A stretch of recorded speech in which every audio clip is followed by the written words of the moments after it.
All right, positive energy all the time. Hope y'all doing great. Rep your city, rep your city. We got Houston, Texas in the building. We got Lotta, South Carolina in the building, Atlanta, Georgia. Everybody on Facebook know I'm representing Chicago. Everybody on Twitch, Kick, and YouTube. I am representing Chicago, Illinois. We got the beautiful Nicole representing Woodbridge, Virginia. Come on in. Come on in.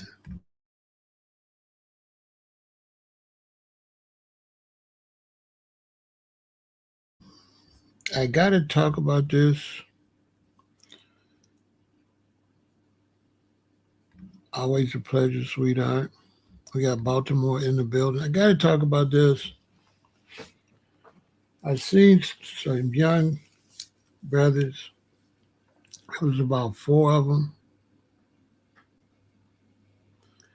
And two of them had it writing all over their face. And the other two just had a couple.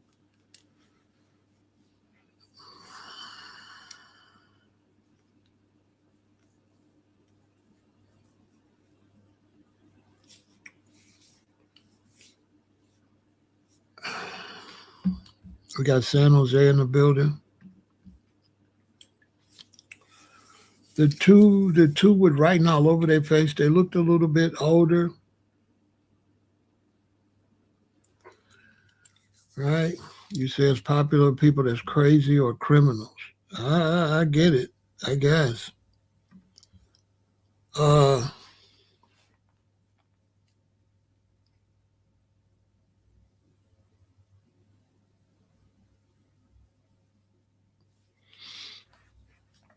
it's a lot to unpack because it could just be an addiction. Tattoos are very addictive. And if you don't be careful, you'll just keep getting them. Some type of, I don't know what you call it, but there's definitely a tattoo addiction. If anybody's got tattoos, you know what I'm talking about. You went to get one, you end up with four.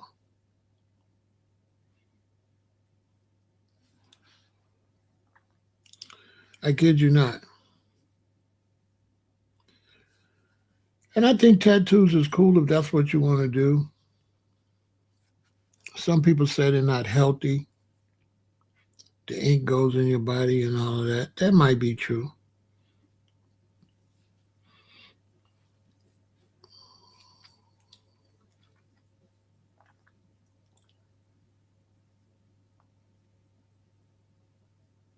That's what I heard. They say the ink gets stuck in the lymphatic system. That's what I heard. My lymphatic system is full of ink, huh?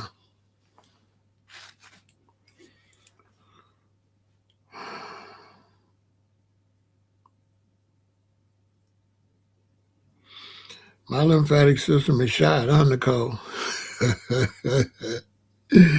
uh, shot. Hey, April, good to see you. Nicole, my lymphatic system is gone.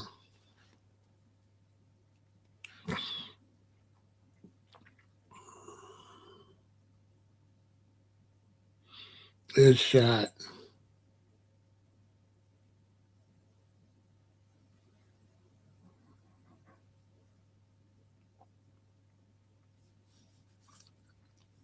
But tattoos are addictive. One of the reasons tattoos are a little addictive is because when you get a tattoo on your body, it turns your body into like something similar to a piece of paper or board that you paint on or a wall. So it becomes decorative. And most times one tattoo don't look right. It could look right on a woman, right? One tattoo. I think a tattoo is sexy for a woman. What I like about a tattoo on a woman is when it's somewhere that I feel like I'm the only one that see that tattoo. You know? So she's got a tattoo somewhere on her body, and I'm the only one get to see it. There's some type of intimacy about that. You know what I mean?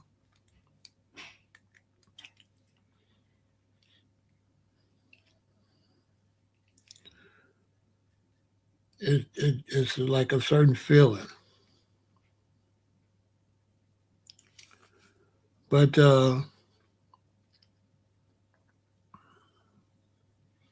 in terms of business, they shouldn't be visible when you got to do business.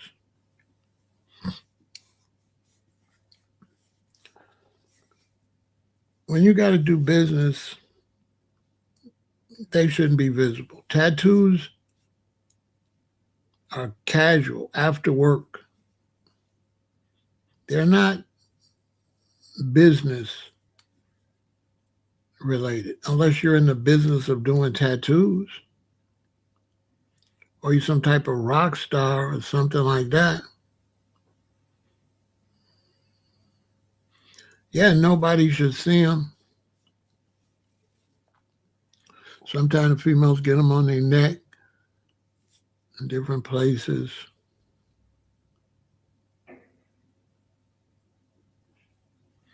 They could look cute, but you just got to go do business. Nowadays, they not too. It's not a big deal. So many people got them.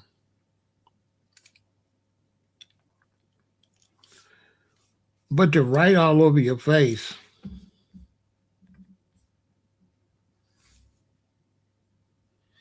is just absolutely crazy.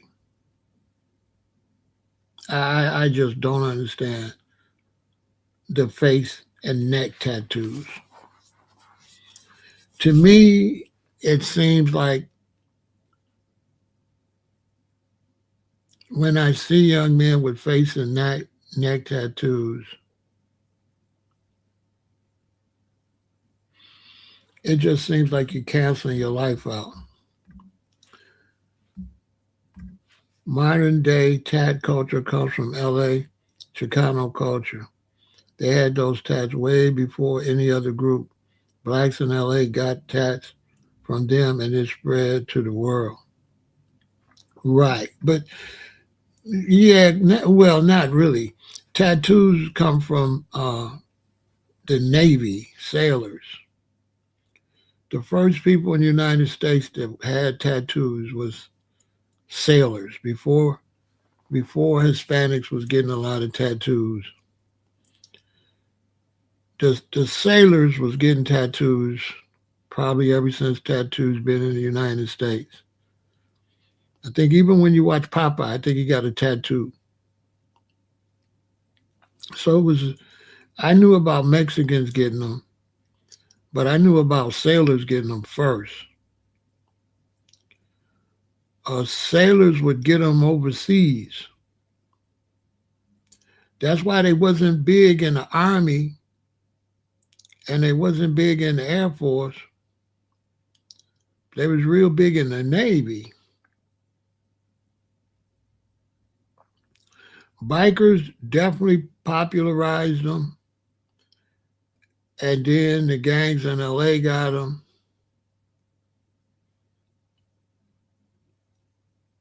And then Tupac.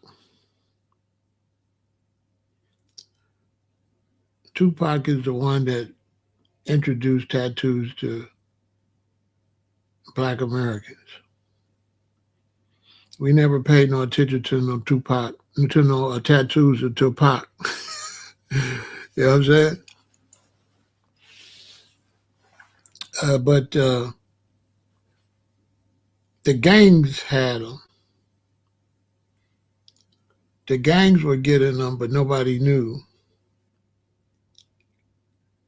And so the gangs were getting them. The gangs didn't really know about the Mexicans like that, but maybe they did from prison. Maybe in prison they was locked up with Mexicans, and I could see that. The same with the hydraulics on the cars and the cars. They got that from the Mexicans too.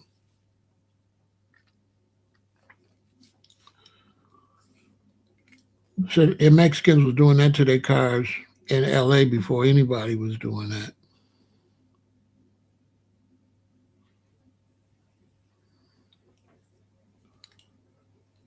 So they do get a little bit addictive because you become like a piece of artwork. It's like artwork, and your body kind of becomes a canvas. Bikers were big on it because you had to have one to show the gang you was in.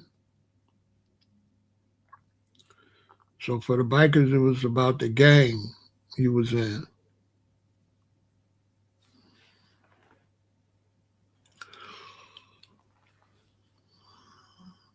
But it did spread to black culture through the Hispanic culture, through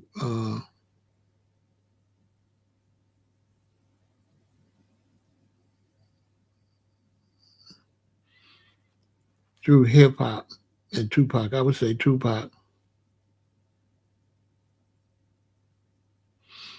I would say that too. You're 100% correct. They was doing that when I got out there in like 82, 83. They had been doing it.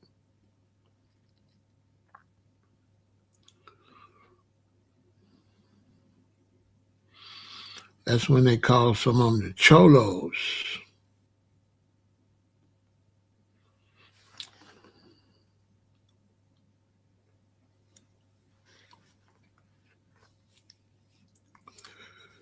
But that's not really, Tupac didn't really influence me. I got my influence from gangs.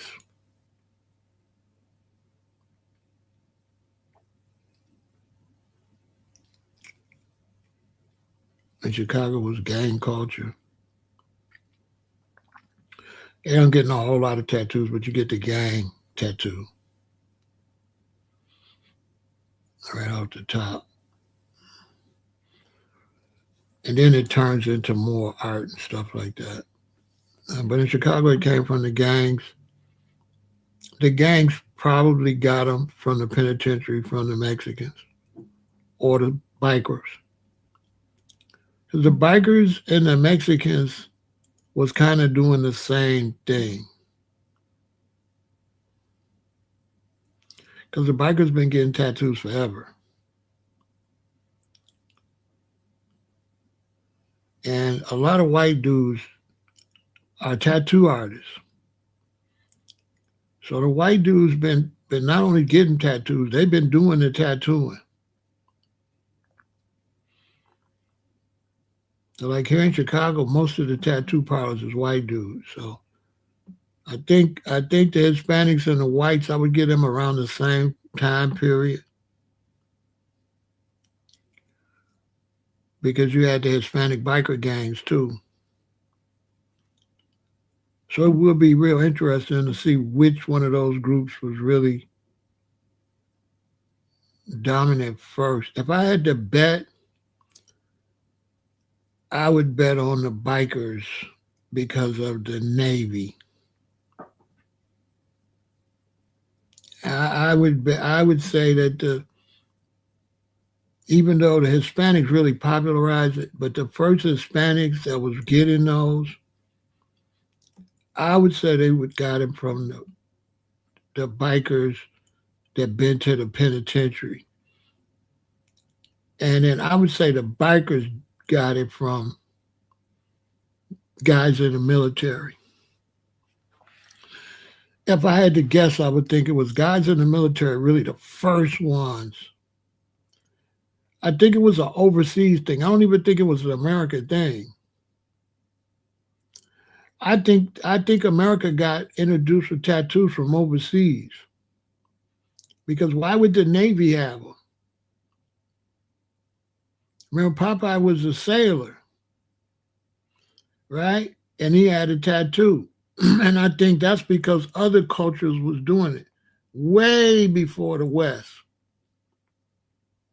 But I can't say what was going on in South and Central America because they might have been doing it too.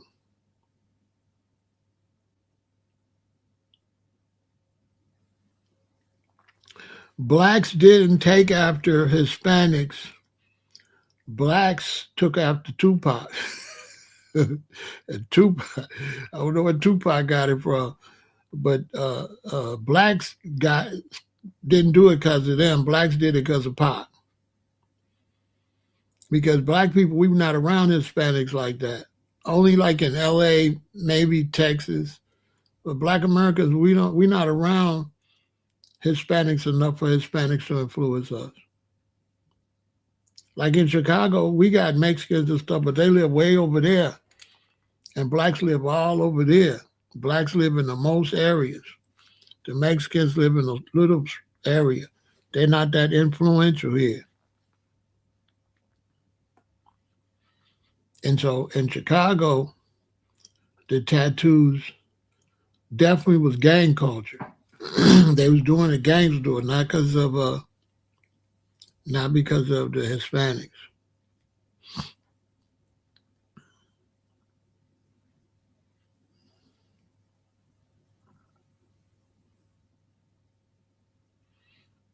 You see what I'm saying, Anthony? Blacks are not really around Mexicans like that, except a couple neighborhoods in LA. Because even when I lived in LA, we wasn't really around Mexicans. They was in Compton, but they was like enemies even back in the 80s. They had cut the man next door from his ankle all the way up to here when he went to the park. So there was like,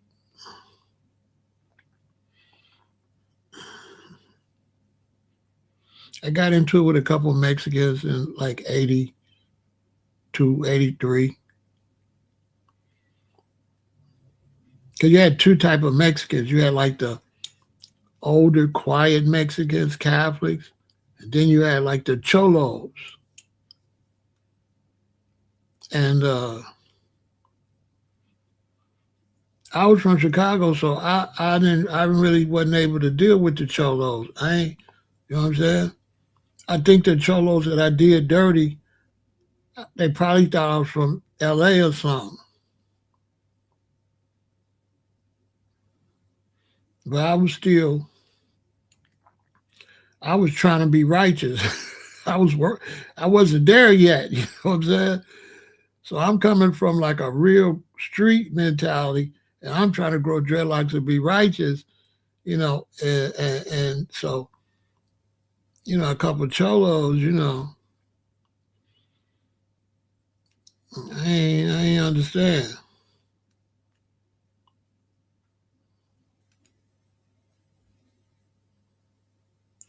I wasn't with the cho or the low. You know, what is you? You know what I'm saying? I didn't know they was tough. I didn't know they was supposed to be nobody. You know, they wasn't nothing to me. But out there, they were supposed to be somebody. But I didn't get the memo. As I grew up, where the only people we were scared of was black people. We weren't scared of nobody else but black dudes. We weren't scared of no Asian. We weren't scared of no police. We weren't scared of nobody but gang members. Once there's a monster in your life, everything else is a joke. So I grew up under the monsters. When you see the monsters, you run. Now you see the police, you ain't. You know what I'm saying?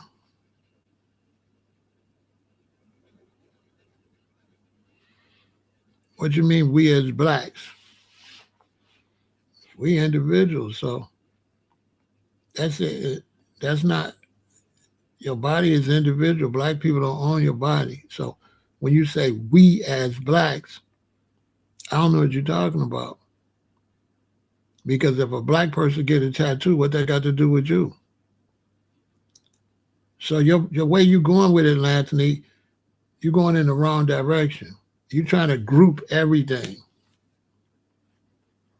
which don't make no sense.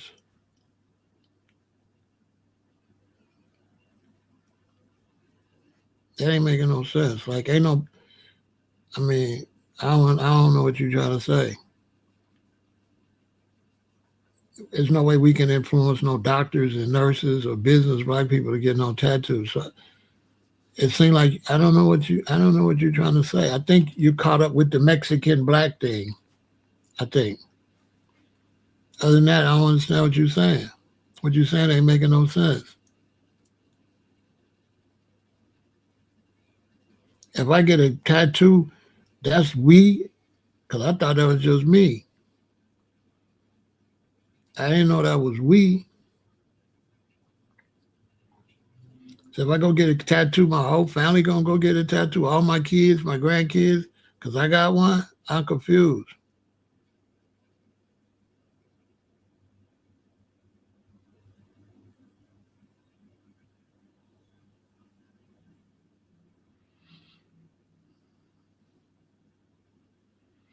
They got the gangbanging blueprint from the essays.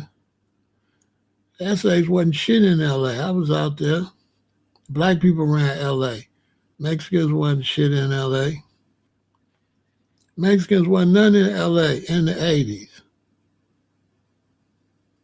They was this small. They was nothing. They was nobody. The Mexican culture didn't grow until the Reagan era when they let all them people come across there. They didn't get big till around Rodney King. When I was in L.A., Mexicans wasn't nothing. L.A. was black. Mexicans wasn't no damn body.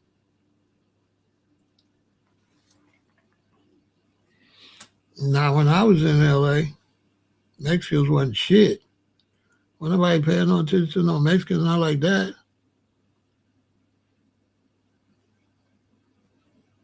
Black folks didn't get all them lowriders and shit to the crack epidemic when I went to Hawaii. Now, when I came back from Hawaii in like 86, that's when black people started doing all that.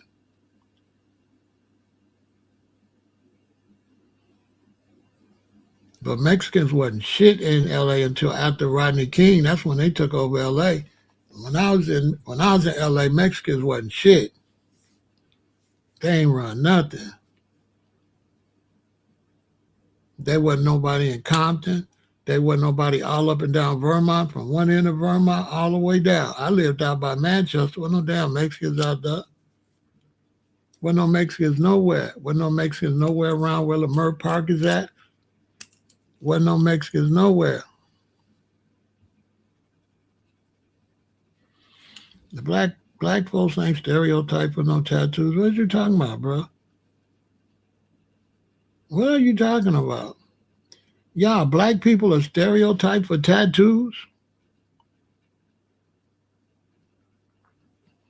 I was there, so can't nobody tell me that Mexicans wasn't nothing. They wasn't nobody. LA was black, had a black mayor.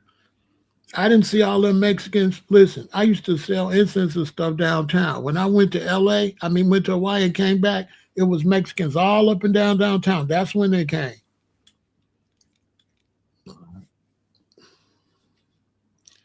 That's when they came. They came when I got back, all downtown was Mexicans. The guy at the jewelry store say, see what you started? And that's why they banned us. They banned me from selling my incense. Because that's when all the Mexicans had ran across the border.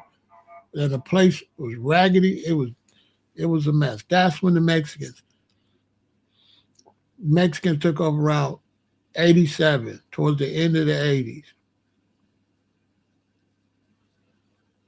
And then they just kept running across. But they wasn't nobody.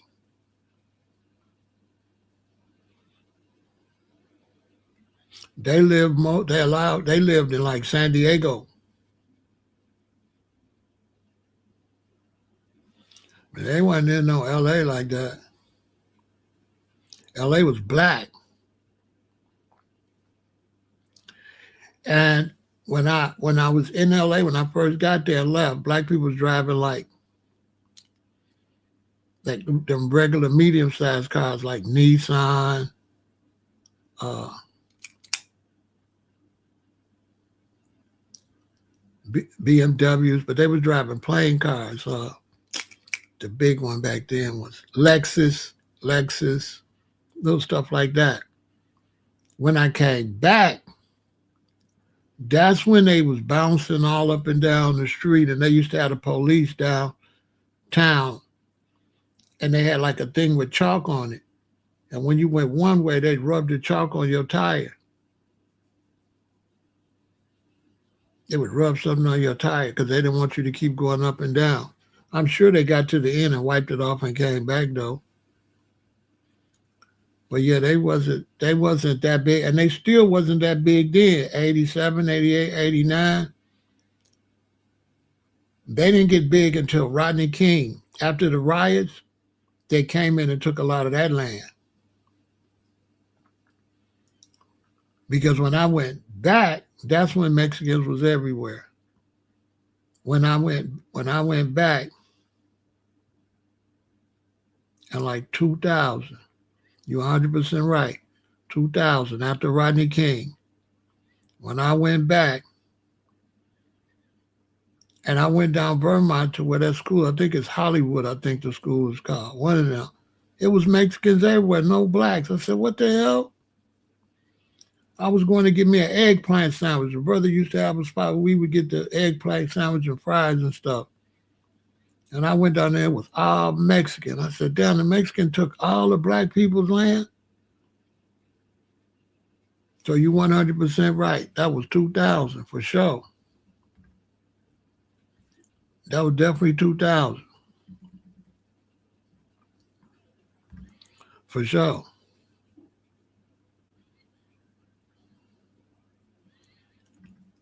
They used to be in East LA in a little spot. You right. But they wasn't nobody to and they was up where I lived. They was up in Glenview. I lived in a Mexican neighborhood. Glenview, I don't know how many was in Pasadena, but Glenview was all Mexicans. I think we was the only black family living there, a couple whites. You know, when you take that bus down Vermont, and then when it go all the way to the end, and then there's some jewels there. And that's, Glendale. That's where the Mexicans was at. Am I lying? 232? In the late 80s, the Mexicans was up there.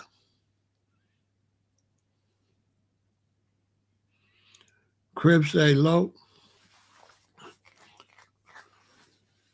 They probably got that from them, but the Crips wasn't saying low back then. The Crips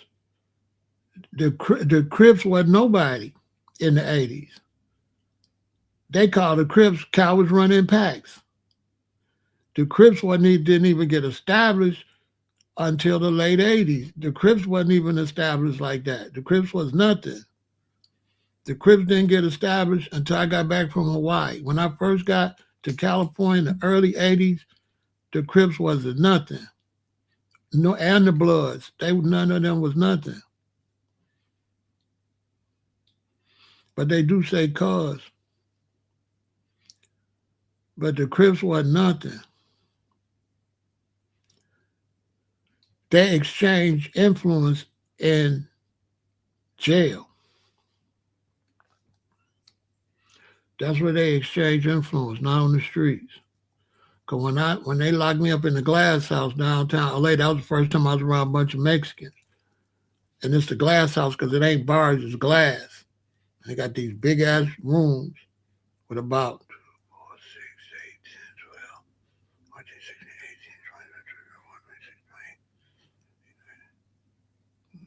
22, 23. Like 36 beds. Maybe 36 beds.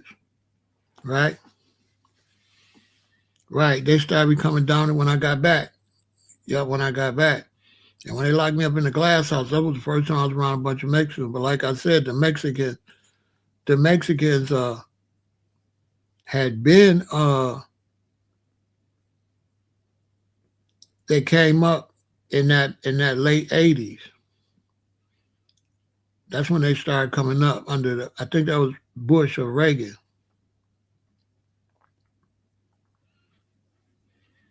Yeah, I was down there on downtown with the glass house.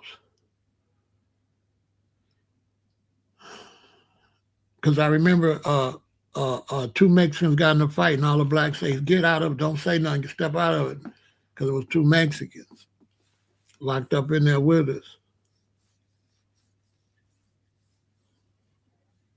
They ain't want no smoke though. They wasn't on nothing. It was the Mexicans to the Mexicans and the blacks with the blacks. It wasn't no beef or nothing like that. Yeah, Reagan, they started coming up in 88, 89, 90, 91, all the way to then. Rodney King, they just flooded. But in the early 80s like that, 81, 82, 83, 84, the Mexicans wasn't shit. But you got to understand, rap wasn't doing nothing back then. So they wasn't saying local stuff because that stuff didn't pop off till I got back, Asiatic. So rap didn't pop off until I got back. No, they don't get along, but I'm talking about then where I was at in the glass house. In the glass house, they didn't get along or hate each other. They just was Mexicans and the blacks was blacks. That was like 80s. That might have been late 87, early 88. They wasn't tripping.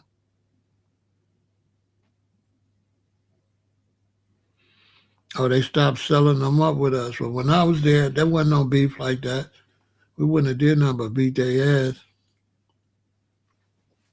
They wasn't on nothing. When they became the majority, that's when they started pumping their brakes and start pump faking, and you know what I'm saying? Start, you know. And that was after Rodney King. Rodney King happened, I was already back in Chicago. That was the 90s. That was the 90s. Because before then, when you used to ride up and down LA, it wasn't no Mexicans, no goddamn where. Probably in East LA, but it wasn't no Mexicans nowhere near around Vermont. Vermont is like run down the middle, like, you know what I'm saying? Got the long bus ride. And when you would get on that bus and ride all the way from Glendale all the way down Manchester down there, ain't wasn't no Mexicans nowhere. You get on the bus, wasn't no Mexicans doing nothing. Yeah, I heard it.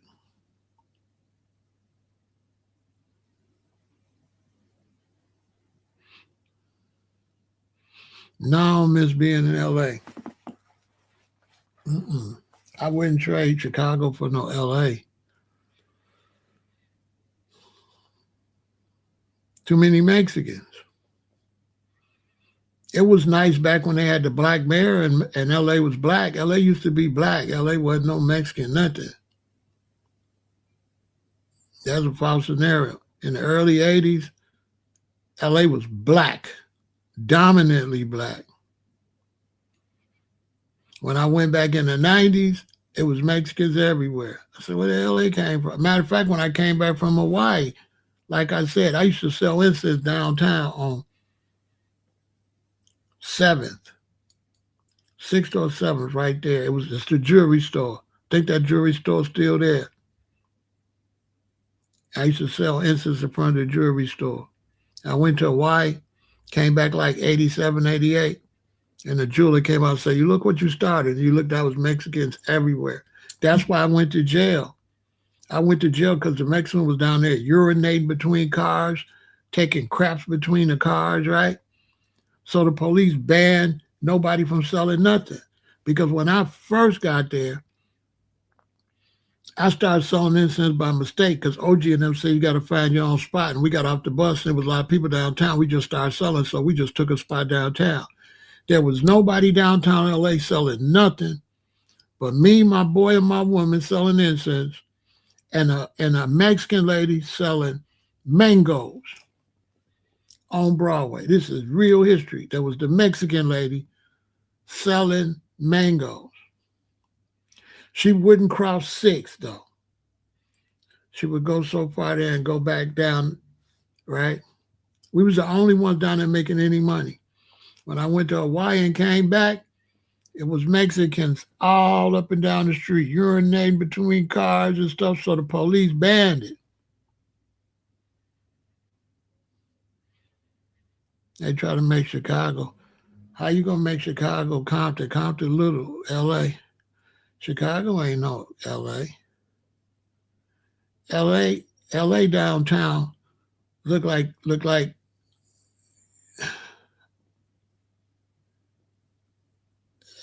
LA is not nice like Chicago. LA raggedy.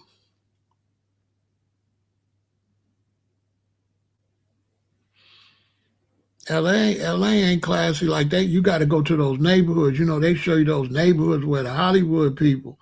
But Los Angeles raggedy. Ain't nobody want to live there. Compton not that big. LA shot. Like I said, when I went back, I couldn't believe it. I was like,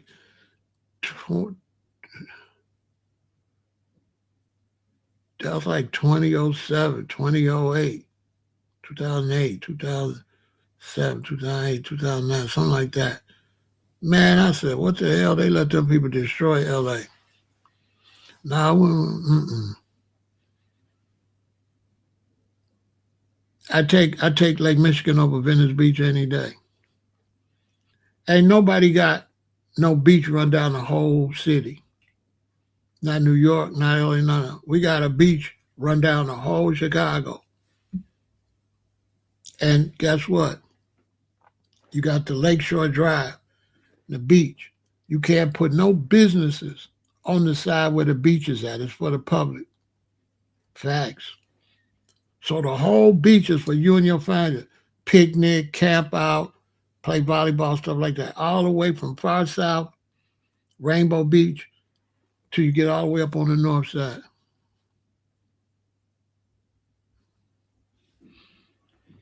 Venice Beach is tacky. It was then, it's probably worse now. It ain't it. When I used to want to go to the beach, I used to go to San Diego. They trashed the place. Hey, one time I was coming back from Chicago. I was on a Greyhound. It was all these people traveling on there. And when it got downtown, the Greyhound used to go down. I don't know where it go now, but it go downtown, right? And when it got downtown, it made a turn. I heard all the people say, oh, what is that? And I looked, it was a whole bunch of boxes where people was homeless living in boxes. And then people from out of town, when they seen that, they start saying, ooh, what is that? And it was where the homeless people was at. It was looking nasty and stinking and everything. I said, damn, because I hadn't even seen that.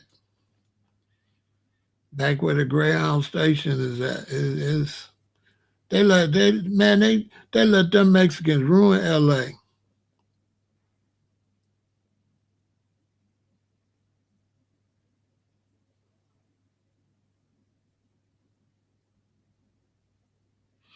It's not even like a downtown. You know what downtown is? When you walk back to Vermont, that's where all the businesses is at, Asiatic, ain't it?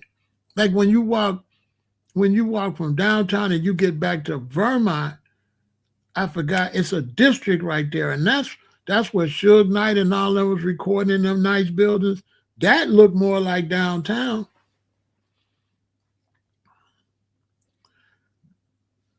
That looked more like downtown when you walk, because sometimes we would walk back to Vermont and take a bus. And when you walk back there, that's where all the nice buildings and stuff. I'm like, why they don't got this downtown? The Wilshire District, right. The Wilshire District. Don't the Wilshire District look like downtown? Now that would be downtown. Because the downtown, you would never know that's downtown.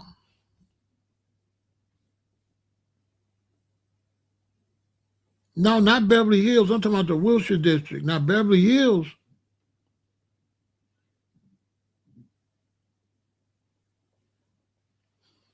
Now Beverly Hills, that's a whole Rodeo Drive and all. That's a whole.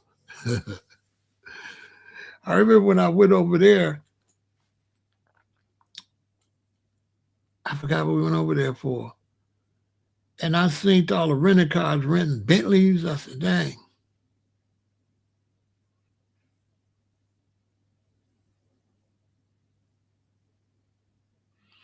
Beverly Hills is 2 streets over from the Wilshire District. I don't know, but I guess you know. Are you serious?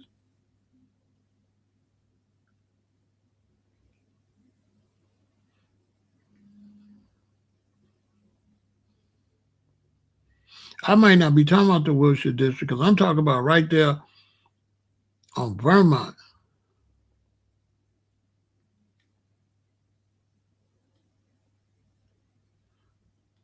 Because we would take our bus and just go down.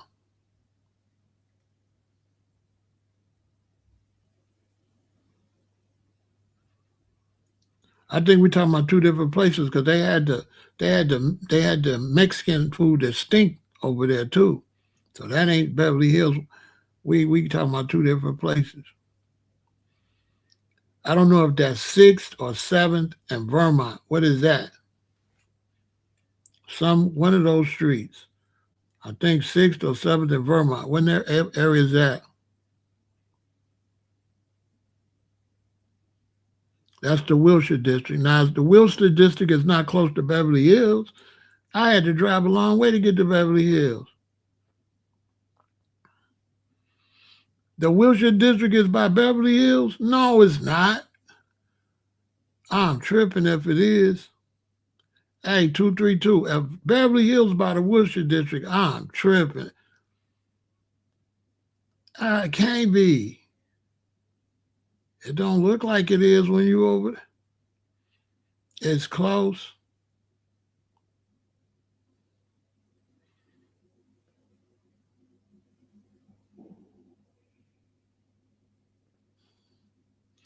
Beverly Hills is before you get to Hollywood? No.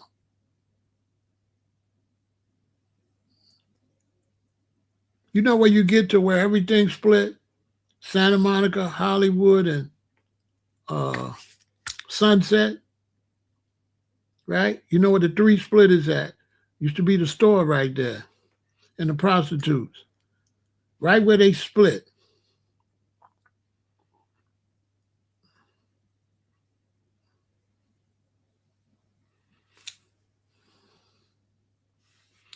La Cienega.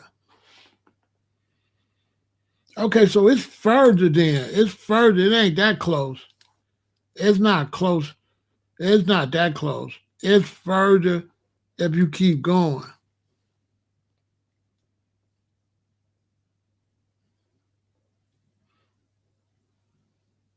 I don't know about the mall.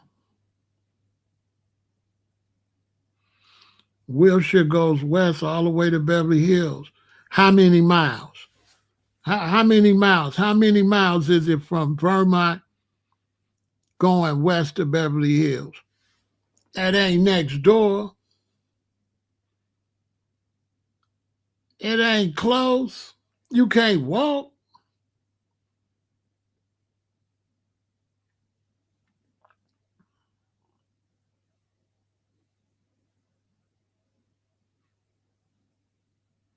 Asiatic. How far is it From there, right there at 6 in Vermont to Beverly Hills. Yeah, it ain't close. Unless I'm crazy, unless I done went crazy. Can't be.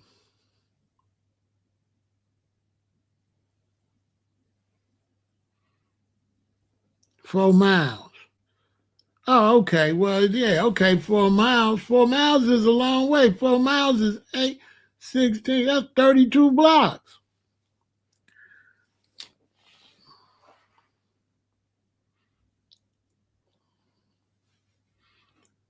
Okay. I knew it wasn't that, right? And you know, the way y'all made it seem like it's right there. Like, no, it's not right there. I had to drive. I had to drive to Beverly Hills. It is not close to there. It's not that close to there. We would catch the bus all the time too, but we would walk because we'd be smoking.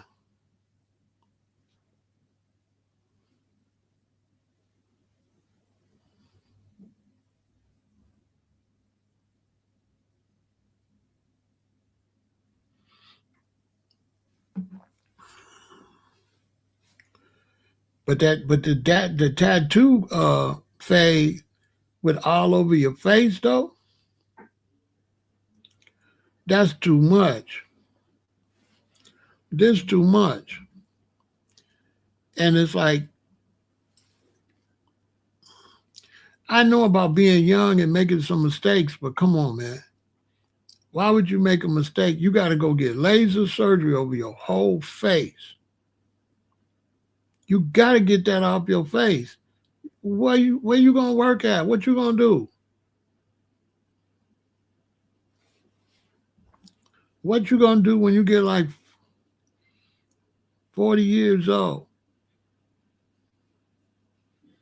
Because I think that boy just got out of prison and it looked like somebody forced him to put that on his face because he don't even got no good tats.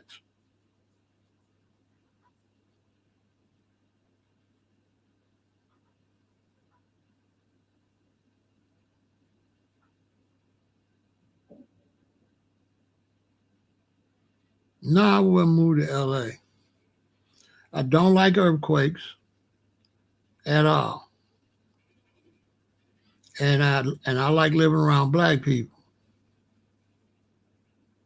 The black population in Chicago, all I know is once you drive from downtown, as far as you can go south is black. And then the west side is black. Chicago is black. You go on the north side and it's white. You know what I'm saying? That's all I know. That Chicago black. As far as you could drive. All the way, you go all the way to the end of Chicago, 127th Street, black. Go up to 119th, all that's black to there. 119th to 115th, all that's black, both sides, all the way. You go down to 95th, all that's black, all the way to 95th, all the way to 87th, black, all the way downtown, black. Once you leave downtown, it's black. It's all black. There's some few people living in some cracks and crevices, but it's all black. Then you go on the west side, it's black. The white people is out southwest, but they down there in like what you call Cicero and all that shit. You know what I'm saying? But it's black.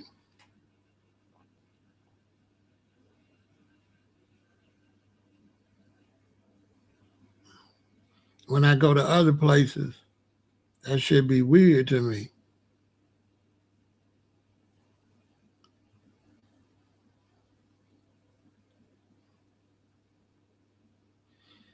It just be weird. You know what I mean?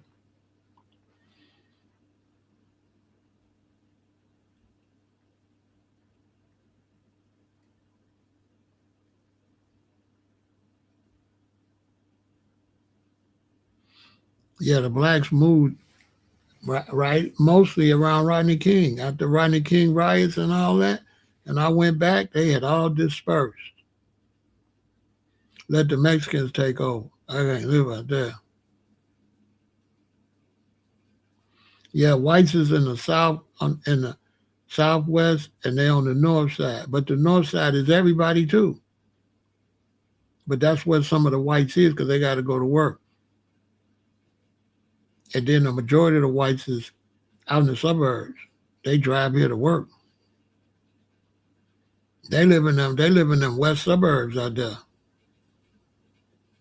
Out there in Bolingbrook and all out there.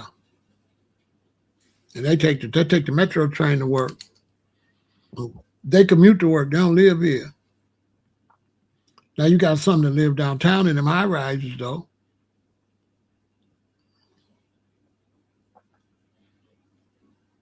But it's just nice to go outside and there's a whole bunch of black police, ain't a whole bunch of white boy police.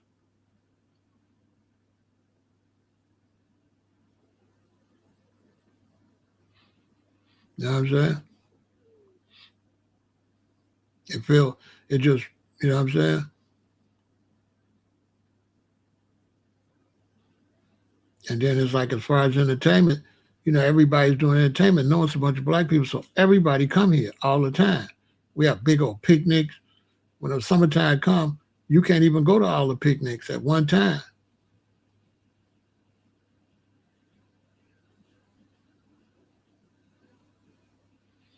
Yeah, we don't play like that.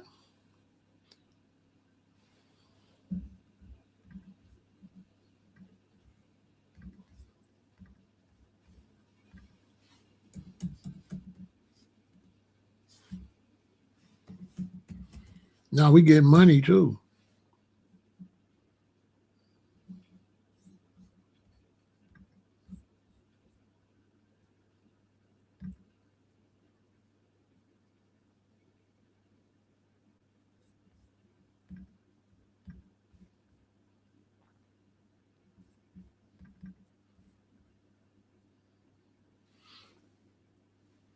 Yeah, it's just I wouldn't be comfortable. You know what I'm saying? I just wouldn't be.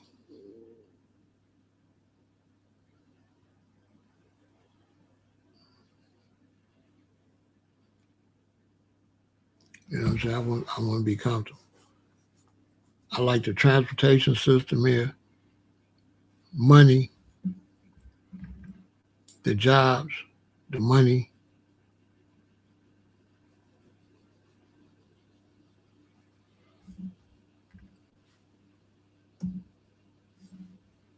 the women, the entertainment.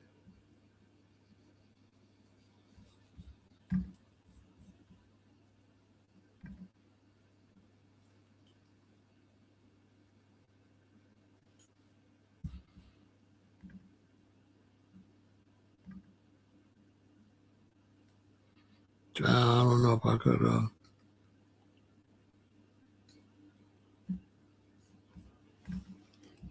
I liked LA though. I liked LA in the '80s. I ain't gonna lie. I could the way LA was in '81, '82. If it wasn't for earthquakes, LA would be the spot.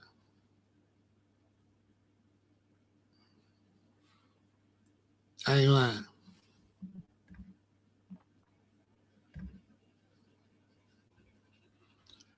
I ain't lying. If it wasn't for the earthquakes, the way LA was back then, yeah, LA was popping. LA was just as black as Chicago in the early '80s.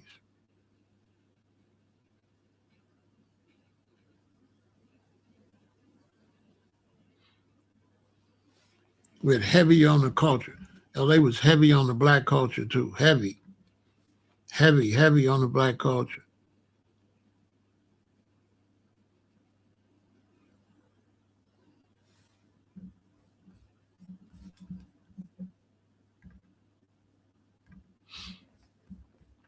You know, yeah, it was nice. I ain't gonna lie. They let a good one slip right out. The blacks out there, they dropped the damn ball. They sure did. They dropped the ball.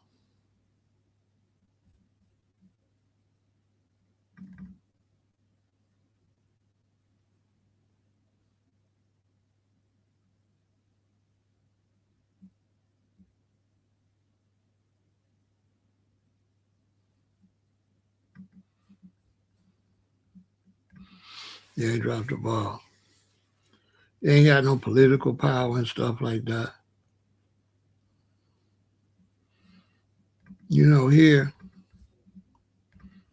even if they don't do no good job, all we do is replace them with somebody that is. So you know, we live in a city where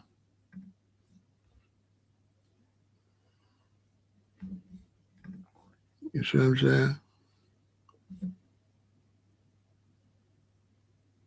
Mayor, attorney general,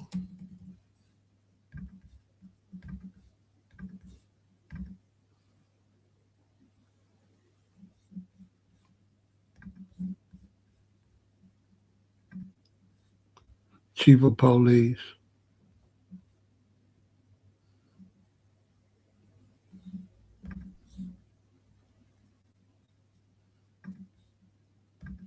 See what I'm saying?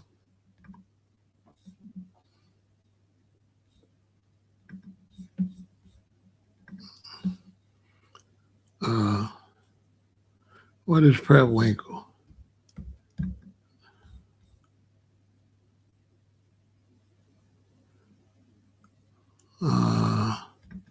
I forgot what she is. She finna retire.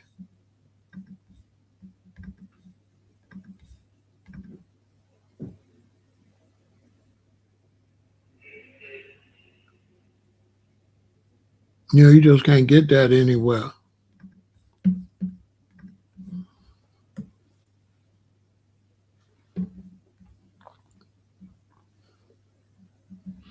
Even bro got a job. Even he a politician.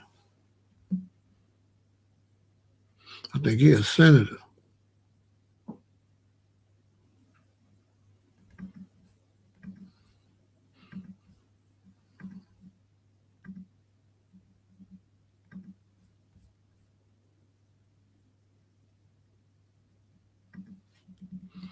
What do the people think the South is?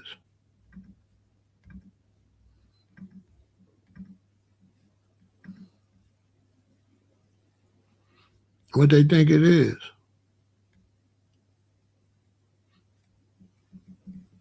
Yep, Tom Bradley was there. He was good. He was good, did a good job.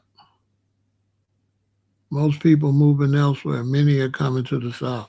Yeah, a lot of people coming to the South. Yeah, they moving to the South. They feel more comfortable in the South. And then a lot of people moving in the South because their family already down there. It's just like me. If I move to the South, I ain't gonna do nothing but go right back around my family down there. My mother family down there. My daddy family down there. So that'd be an easy move.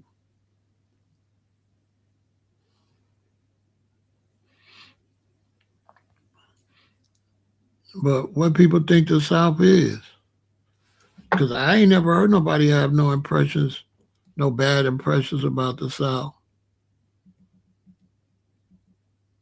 Why? People got a bad impression about the South?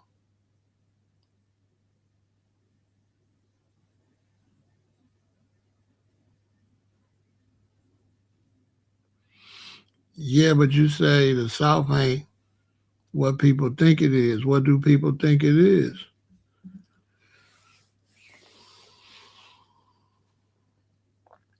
I haven't never heard nobody. Mm-hmm. What do people think it is?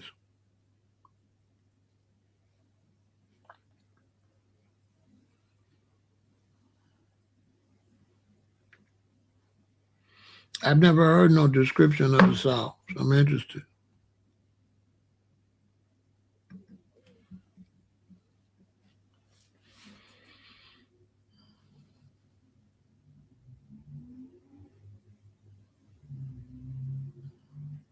You know, different people have to move based on what type of life they like. Yeah, that's what I was saying. I ain't never heard nobody. I ain't never heard nobody generalize the South like that. Cause you got Houston and Dallas ain't the same.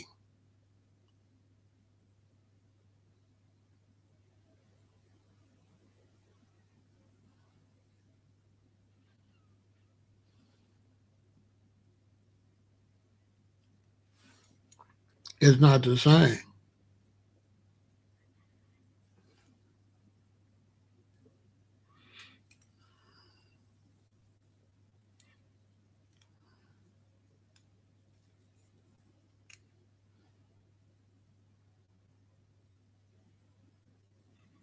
Is the face writing common in Chicago? No, it ain't common nowhere. I don't be seeing it.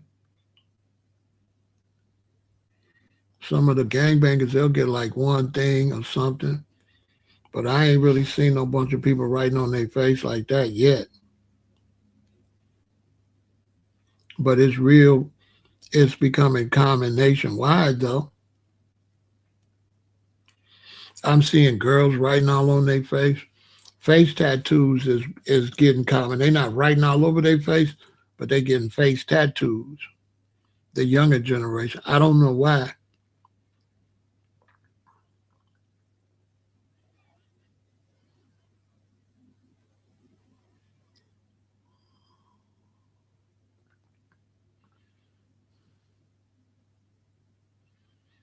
No home training. I don't know. I don't know why.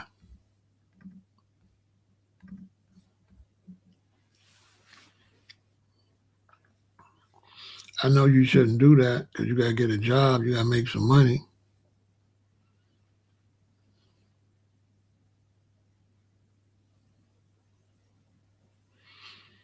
It ain't no good aesthetics. How you going to make some money?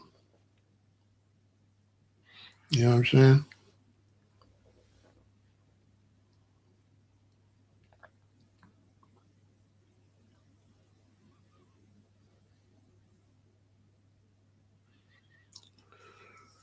Not talking my children, everybody. You don't get no tattoos nowhere where nobody can see them. You get them where they can only see them when you want them to see them. So you don't get them on your hands. You don't get them below your elbows. You try not to get them below a short sleeve, all up in here. They don't get it on your back if you're a lady because you might want to wear an open back dress, stuff like that. Don't get it on your ankle. That's why I told my daughters and my sons.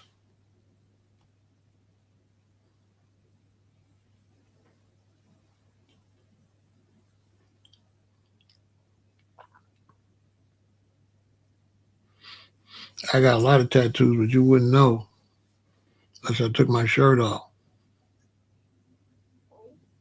It's the only way you'll know. Like sometimes when I wear a short shirt like this, you can see a couple. You can see the bottom of them. You know what I'm saying? But I got a whole bunch of them. You can't see them.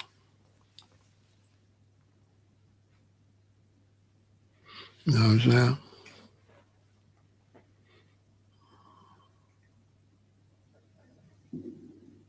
So I can still put on a business shirt or whatever and take care of business.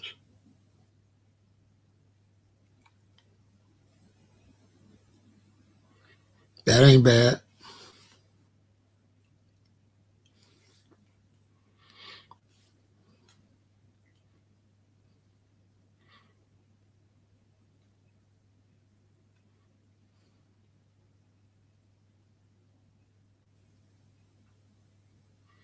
Yeah, they in LA they violate your constitutional rights and write you down as a gang member. You know, put you in the gang file. That's all illegal. That should be illegal. Now, if you do anything, they can enhance your crime, lock you up longer. That's illegal. I don't even know why they let them get away with that. That's illegal. You can't look under my clothes.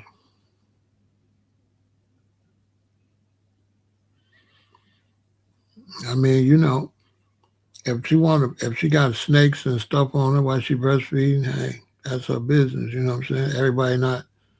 Everybody not holier than thou or whatever. Everybody don't do that. So whatever she got, hey, whatever you got. Once you get to the point where when you start monitoring, when does that end? So like you can't do a little monitoring because then when does that stop? You can't have no dreadlocks. You can't have this. You can't have that. You can't do this. So people should definitely have the freedom to do what they want to do, but then they discriminate against you too. So you got to decide if you're willing to deal with the discrimination, which to me is bullshit because if you could do the job, who cares what you look like? If I'm hiring you to do a job and you could do the job, what the hell do I care? So if you worked in the office and if you was entering some stuff, right, and you had tattoos all over your face, if you could do the work, I'll still hire you because you in the office. Who to give a damn? Nobody care about your face. The only way you wouldn't get hired by me is if you had to deal with the public. But if you was just doing data information or somewhere filing or something in the office, yeah, I would hire you. In the post office in the back working, yeah, they should only be able to deny you if it affect the job. But if it don't affect the job, that's your business.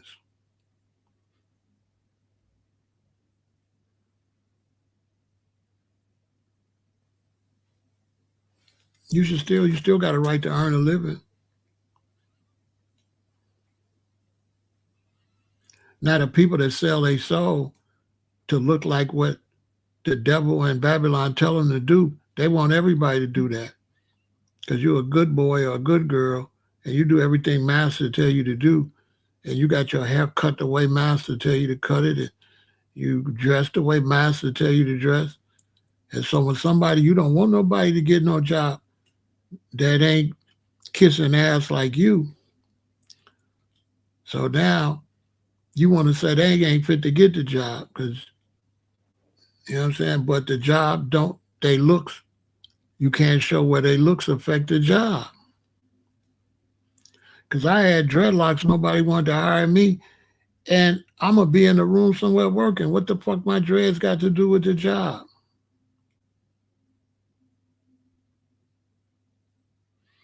You know what I'm saying? What my dreadlocks got to do with the job?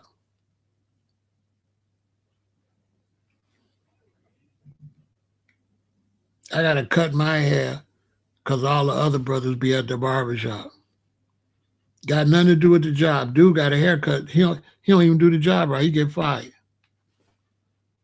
Cause just because your haircut don't mean you ain't a bum, and you don't mean you're gonna do the job right. That don't mean you're gonna do the job right. Cause you look a certain way or you look perfect don't mean you're gonna do the job right. In terms of doing the job, look at all them fucking losers in the White House. They all look perfect and they fucking up daily.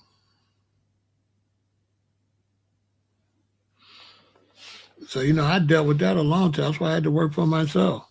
They want me to cut my dreads to work for somebody. I wish I would.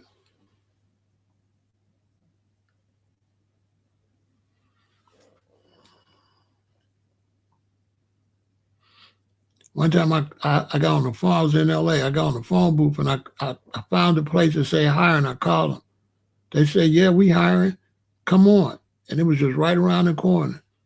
And when I walked and I turned the corner, went in there, they seen my dreads. He said, we hired somebody already.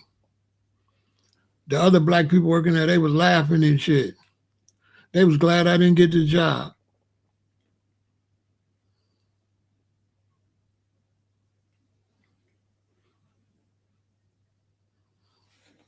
But to go home and listen to some music with some motherfuckers got dreads on it, making the music.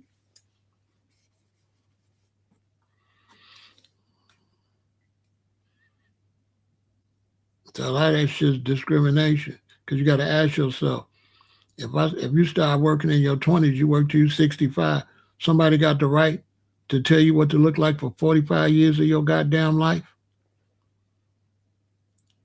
For 45 years of your life, you got to look like somebody tell you to look to make a living?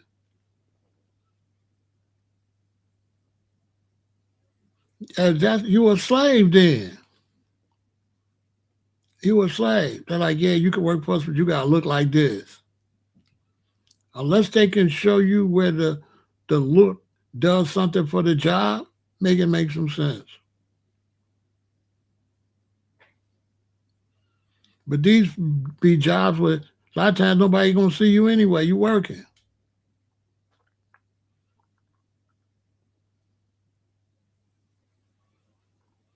They finally got rid of that. You see mailmen, you see everybody got jobs, bus drivers with their dreads finally.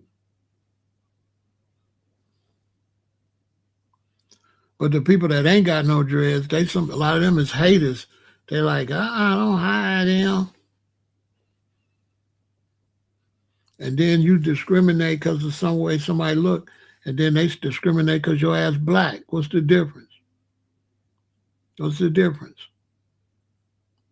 And not hiring me with dreads and not hiring you because you black. Same discrimination.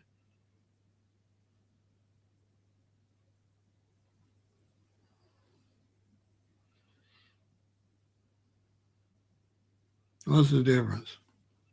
It's still somebody wants you to look like them in order to get a job to feed your family. Like looking like them, what that got to do with it? You want the job done or not?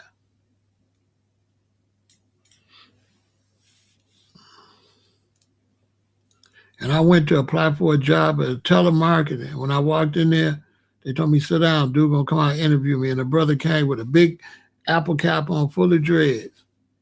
I said, and he hired me. That's the only people gave me a job because the brother with dreads was doing the hiring. All these other people, I would go get a job, they discriminate. Black people too. All of them.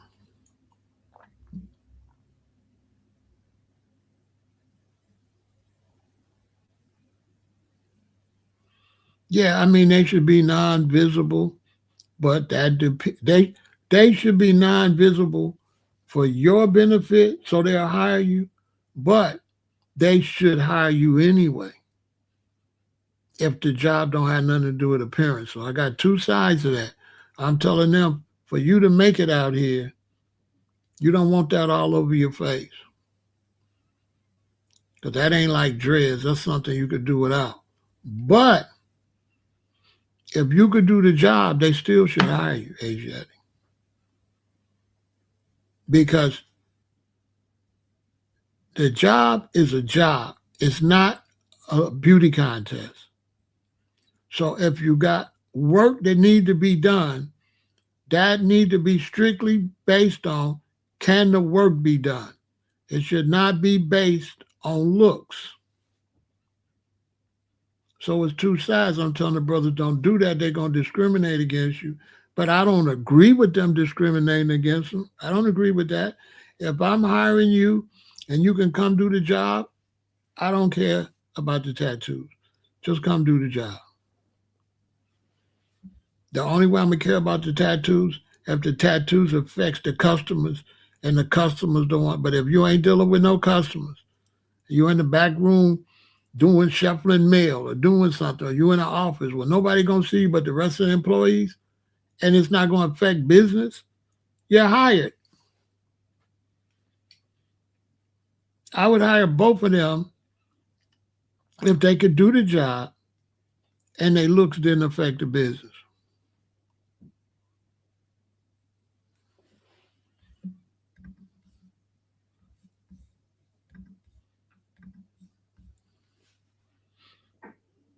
Because the people that run around and kiss the slave master's ass, these dudes that shave every day and keep themselves, you know what I'm saying? Because they come over here and tell me you should cut that off and all of that. Weirdos.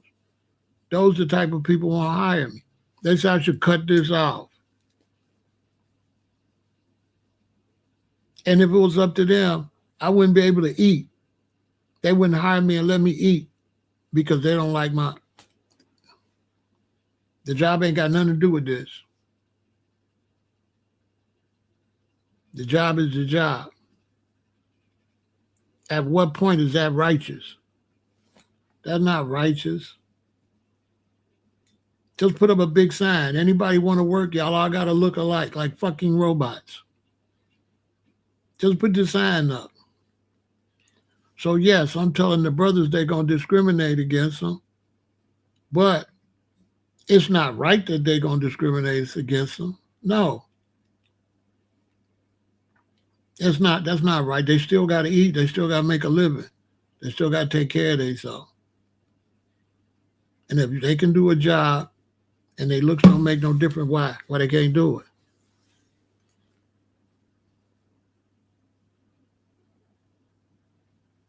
Make it make some sense.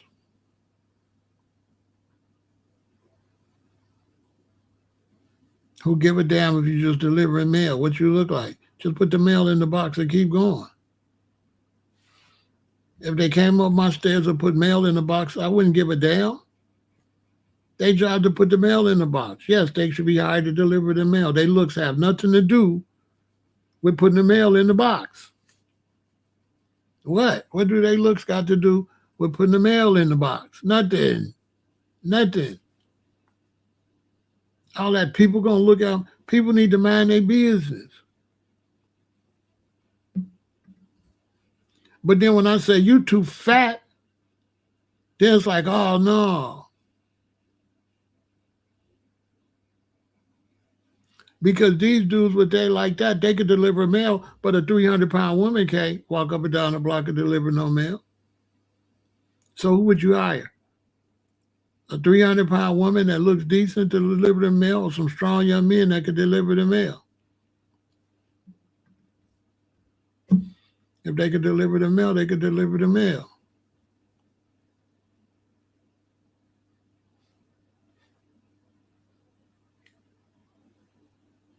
If you're a woman, you come work, you got tattoos on your neck and everything. If you could do the job, do the damn job. If I go to a doctor and he got tattoos all on him, but he a good doctor, what the hell I care about the tattoo? As many doctors we go to ain't got no tattoos or nothing and getting sued for malpractice.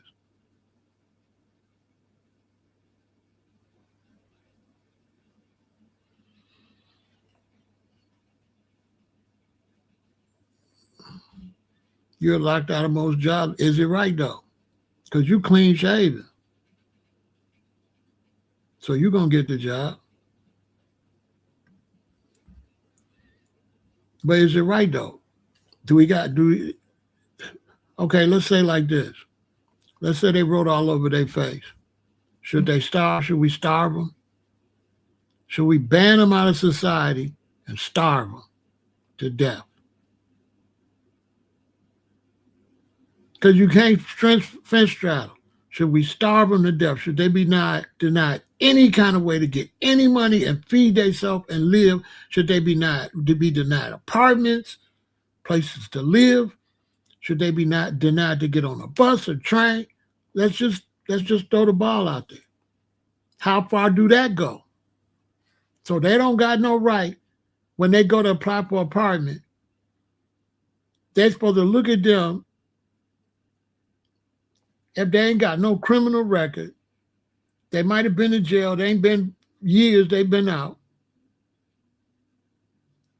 You shouldn't rent to them either. They should be homeless. They should be homeless. What you think, Asiatic?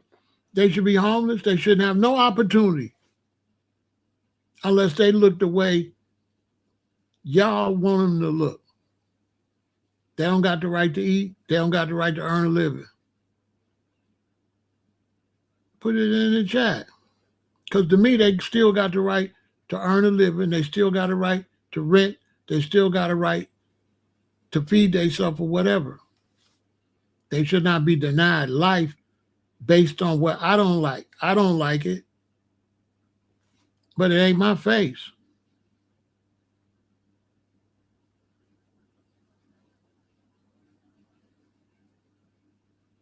If you can do the job,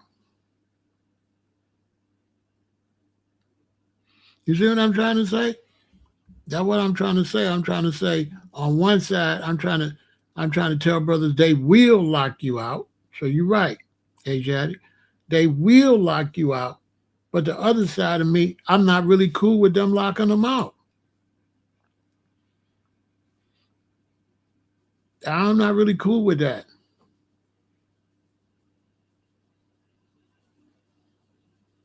Because when I'm doing business with people, I'm mainly interested in if I go to a mechanic and he ain't got no tattoos and he don't fix my car right, but I go to these two dudes and the car running excellent. Hell, I don't give a damn what they got on their face. They can fix the car. I'm coming to you get the car fixed. I ain't coming to marry you. I ain't trying to kiss them in the mouth. I ain't trying to date them. I just want to fix the car.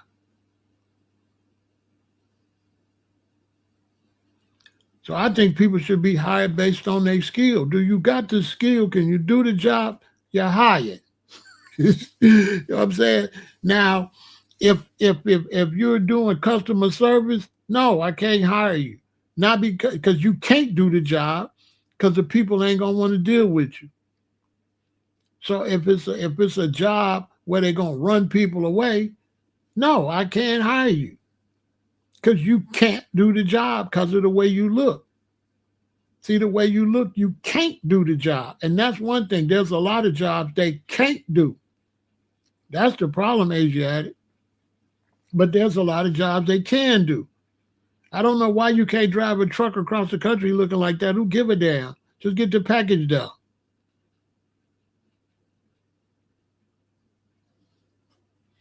But there is a lot of jobs they cannot do. They can't do no customer service. So they are eliminating themselves. They can't do no, if I like say, like if I'm selling phones or some Asiatic and they got to deliver to the house, they can't do that because they're gonna scare the people. The people ain't gonna never call us for another phone ever. Asiatic. Asiatic. If the people, because I got a friend that deliver phone products, right? And they internet it, sign them up for internet. Asiatic. Man, if some old lady want her internet and I send one of these dudes, man, she gonna call the police and she ain't gonna never call us ever, never, ever, never, ever again. So that's what I'm trying to tell these brothers. Like, bro, the reality is a lot of people ain't gonna mess with y'all. But they should have specific jobs for people like this. Now, my white friends that do this, they triple X's. So what they'll do is they'll go open a pizza place. We got a place called Demos over on right off of North Avenue. And when you go to Demos, right, right, you go to Demos, them white people, they look just like they got tattoo everything, piercings everywhere. And they make pizzas and they got their own pizza place. They make their own money and they all anti-system. They don't look like they deal with the system. They don't bow to the system. They got crazy haircuts, red, blue, piercings, everything. And they create their own jobs. This is what people like this will have to do.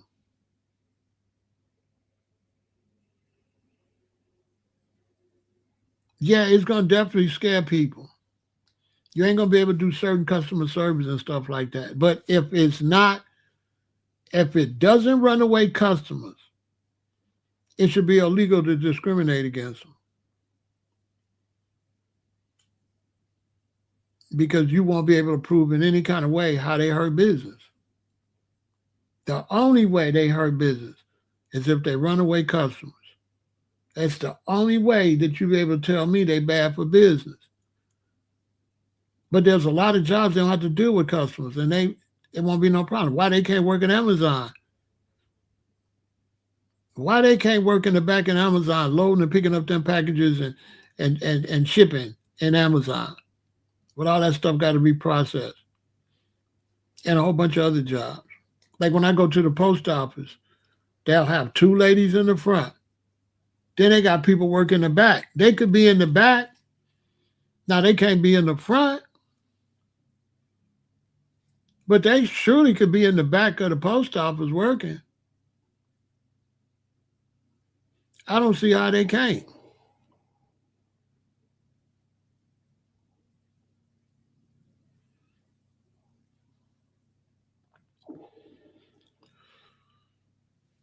I don't, you know what I'm saying?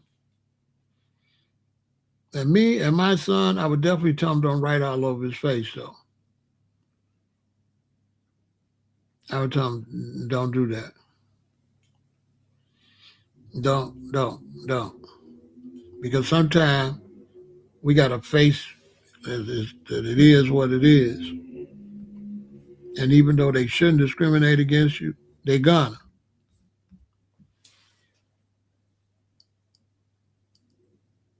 So I would tell my sons and stuff don't do it. But if my son did do that and come on, I would try to figure him a way to make him some money. I'm like, okay, you did this, so now you got to make your own money.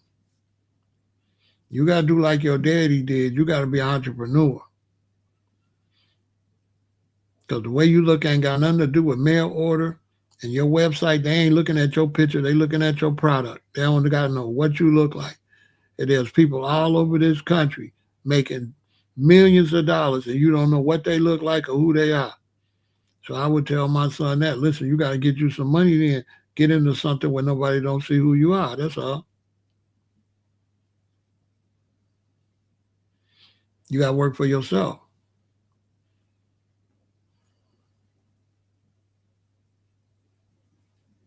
That's what I would tell them. You got to work for yourself, son.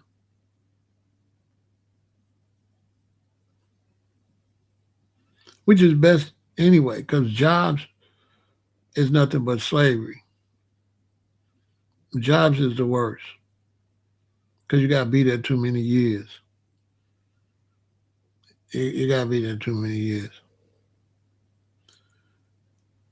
If you're taking public transportation, by the time you retire, you'd have been on the bus 7 years. If you're on the bus 2 hours every day for all them years, add it up. You're going to be on the bus for 7 days. 7 days, 7 years, depending on how long you worked there. 3 years you've been on the bus, going to work and coming on.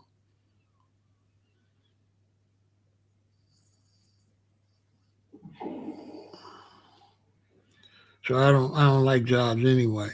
Jobs, it take too much of your life. You got to do that too much. You got to work no matter what you do. But if you're gonna sacrifice a bunch of your life, you might as well work for yourself. You don't sacrifice your life for somebody else. By the time you get the money, you old as dirt. They're gonna give you a 2-3 week vacation. So I don't really like jobs, but somebody got to do them though. But I don't like jobs. I don't like the whole work system. To me, the work system is trash. It needs to be redone. It's trash. It should be 10 hours a day for 4 days. That's it. 10 hours a day for 4 days. All right, that ain't too bad. But it's 5 days working. Is a goddamn slave shit. It's the worst. Monday, Tuesday, Wednesday, Thursday, Friday. Then they got you at work at all the main times you got to get shit done. So now you got to get shit done Saturday or Sunday. Damn.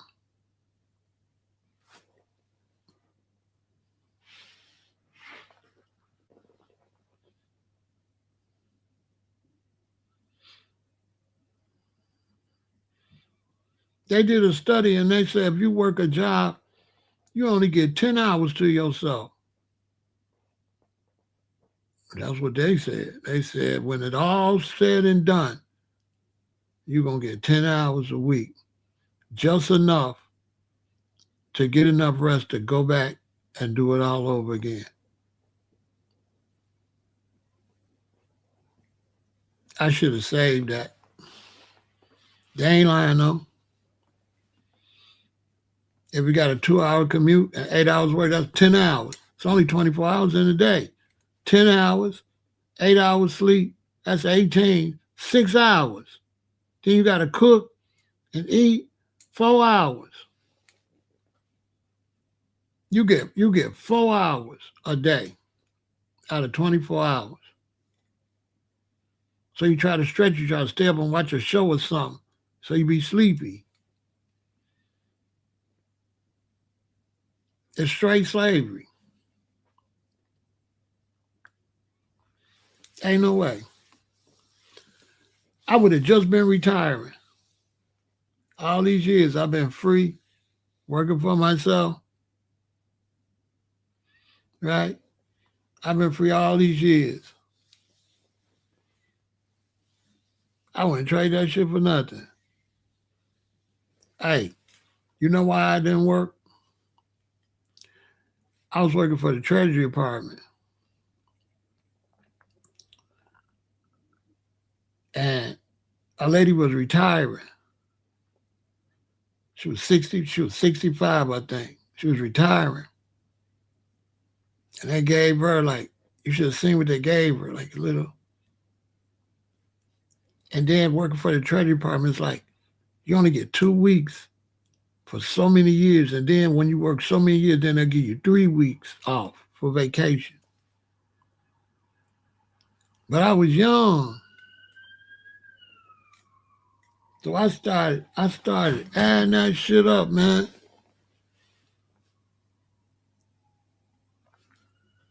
And I said, hell no. You take an hour, 2 hours on transportation, 5 days, that's 10 hours, right? In a month, that's 40 hours, right? So in a month, you've been going back and forth to work for 40 hours. That's down there 2 days. 2 days you've been going to work and coming back down there. Tell me I'm lying. It's 48 hours, it's 2 days, right? If your commute to work is 2 hours, right? 2 times 5 is 10, right?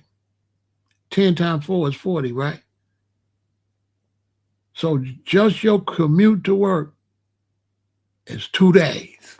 2 days you've been in the car on the bus for 2 days that they don't pay you for.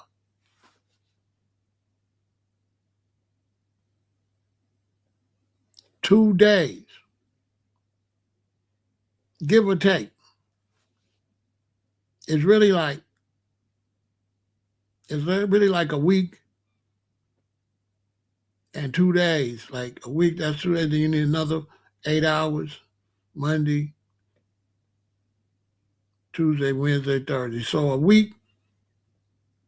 So 2 weeks. 2 weeks. If you go to work 2 weeks, and your transportation is an hour, you've been driving to work for over 2 days. Just 2 days going to work, come back. If it's an hour and a half, just do the math. An hour and a half. So, right? So 2 weeks, that's over 2 days, right? Multiply that. Okay, so it's multiply that by how many days in a year? How many days? All them days a year. Then multiply that for up to retirement. And you're gonna be on transportation for like 7 years. I did it before. I'm gonna do it again and write it down. I'm gonna write it down and I'm gonna present it. You beat 7 years. Somebody think I'm lying. Doing it right now while I'm here. Do it right now. It's 52 weeks in a year. You get 2 weeks off for vacation. So that's 50 weeks. Do the math. 50 weeks. 40 hours a week.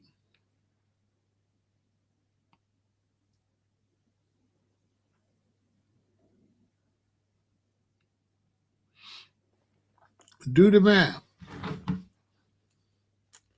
I'll do it right now.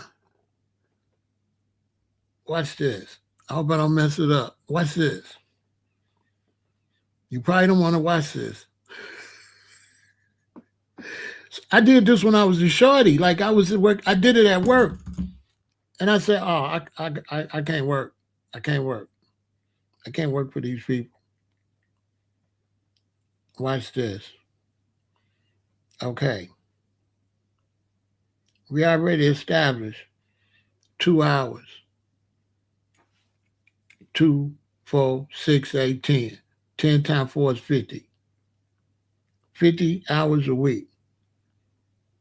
You get 2 weeks off. Is how many weeks in a year?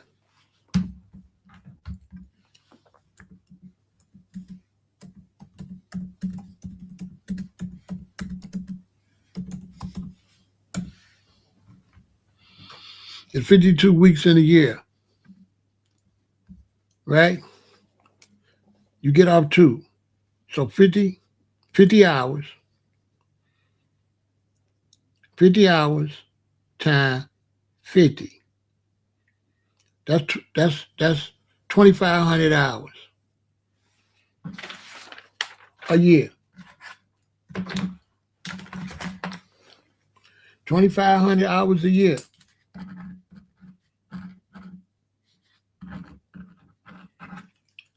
If you go to work and back, an hour to work, an hour back, right? 25 hours a year. Okay. You get 2 weeks off. So you work for 50 hours, right? You work so 25 hours a year. And if you work from, I'll give you 25 to 65, that's 40 years. So we're going to take 40 times 2,500. That equals 1,000. That equals 100,000 hours.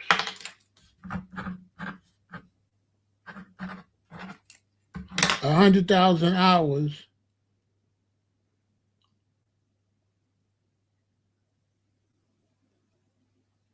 divided by 24 equals 4 days.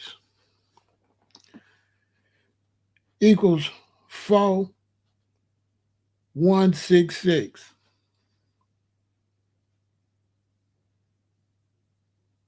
4,000.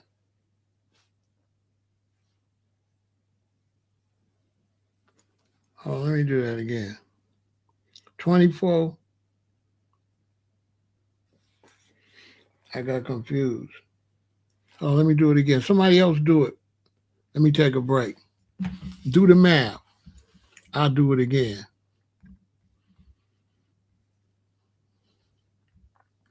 Somebody do the math. And let us know how many times, how long you be in transportation a year.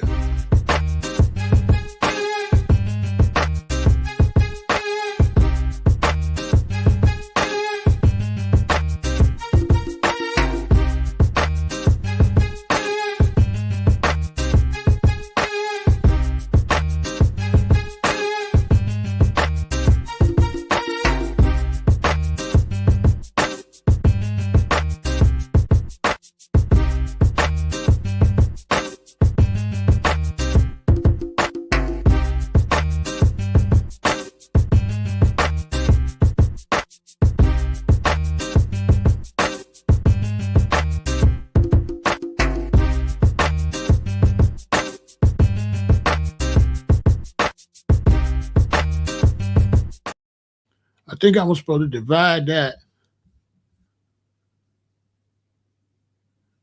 I think I was supposed to divide that.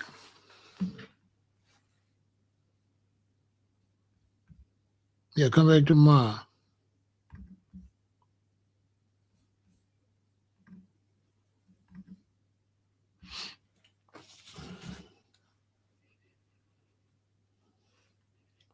You got 2,500.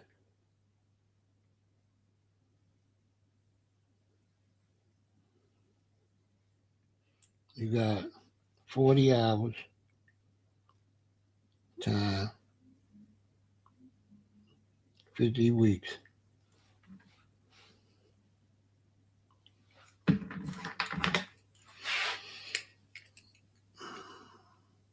No, yeah, 40 hours times 50 weeks. That's 2,000.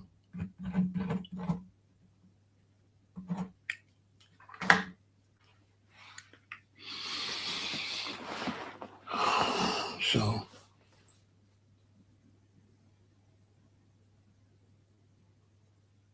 no, that ain't right. That ain't right. You got 40 hours a week, and you're doing 40 hours a week. Yeah, times 52 weeks. So that's no times 50 weeks. 40 hours times 50 weeks equals 2,000 hours. So you're doing 2,000 hours a year. 2,000 hours a year, and you work from 20, that's 40 years. So 2,000 hours a year times 40 years equal 80,000 divided by 365. Something I'm doing wrong. Something I'm doing wrong.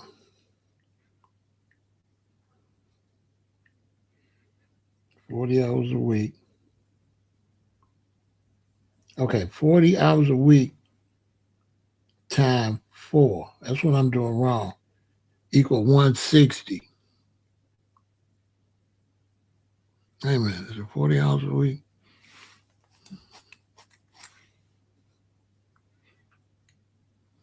Wait a minute. In transportation, I'm saying 2 hours a day. No, it's 40 hours a month. 40 hours a month times 365. Okay, 40 hours a month times 365, but you don't work 365 days. Hold on. It's 52 weeks. You don't work 365 days. So we'll just make up a number close. So we'll say 40,000, we'll say 40 hours times, we'll just say 300, because you get a lot of off days. 40 hours times 300 days, right?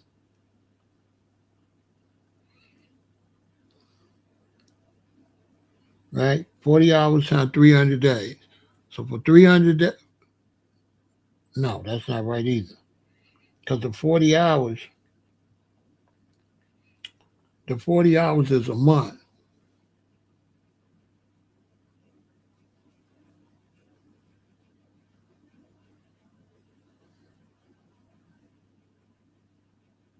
$40 hours is a month. So we want to divide the 40 hours times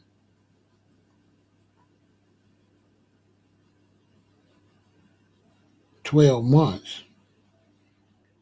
40 hours times 12 months.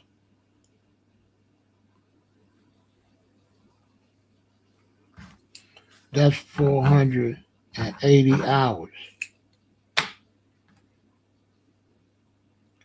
Then you want to take, so that's how you be on and try to take for 480 hours a year. right? And then you want to times 40 years equals 19.2 divided by 365. That's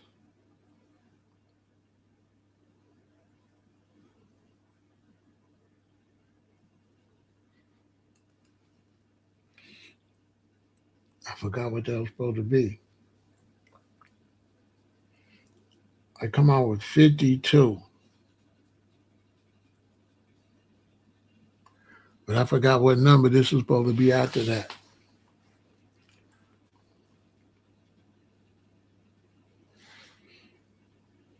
It's another number. Okay, let me write down so I remember which numbers I need. I need the month,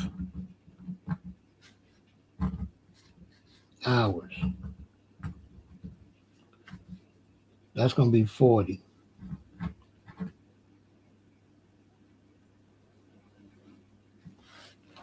Then I need for 12 months, which is a year.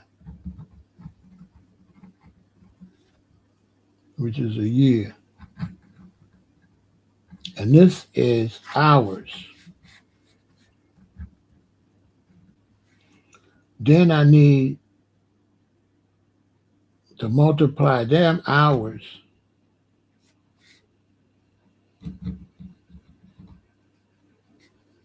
by 40 months, 40 years, right? Then when I multiply them hours by 40 years, then I got to divide that by 365. No. When I divide them hours by 40 years,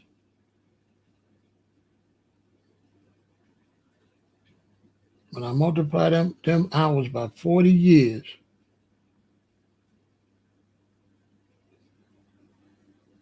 then I got to get, oh, I know what I'm doing wrong.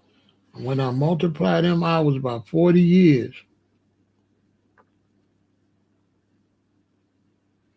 then I got to figure out, it's going to tell me how many hours.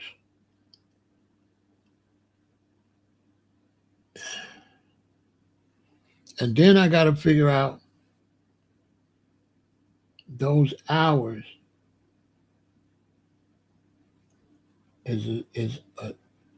how many of those hours, how many hours is it in a day? So then I got to divide that by 24. I got to divide that by 24. That's why I made a mistake. So I'm going to take the 40 hours a week that we going to work and coming home.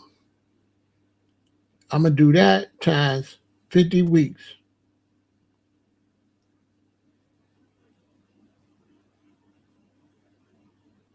Hold on.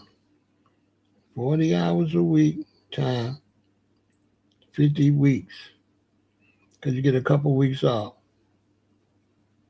Then that's 2,000 hours. Then I got to multiply that 9.1 years. That's what I thought.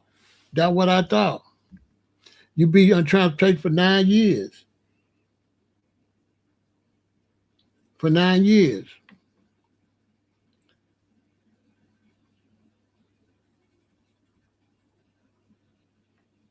That's the right answer. I remember. 9 years. 3 years and 4 months. I think 3 years and 4 months is more accurate. Hold on, let me do it again. I think 3 years and 4 months. I think 3 years and 4 months is more accurate. 40 hours a week times 50. That's the whole year. 2,000 hours time 2,000 hours a year time 40 years equal 80,000 hours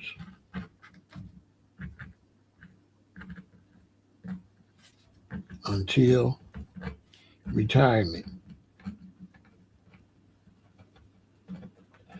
Right. And it's 24 hours in a day. So now I got to divide that by 24. Divided by 24. 3 years and 3.5 months, like 3 years and a half. Like almost, it's like 3.333. So by the time you retire,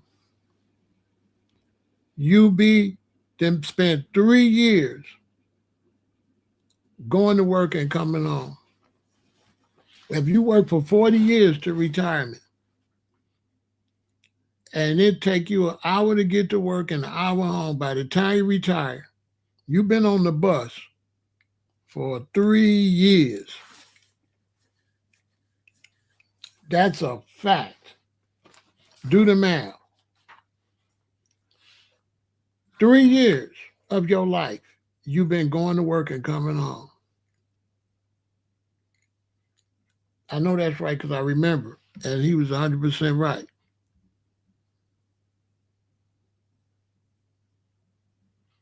Three years. I swear to God. Tell me that's not crazy. Yeah, baby line. 3 years. 3.3 years. 3 years and 4 months. Because that's that 0.3. You 100. He got it down. Yeah, you be on the bus. I'm finna write that down because I got to keep remembering. I'm doing it over and over. By the time you retire, you've been on the bus or in the car for 3 years and 4 months.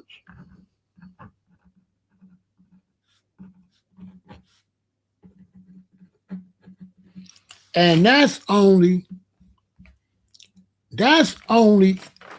what if your ride is an hour and a half?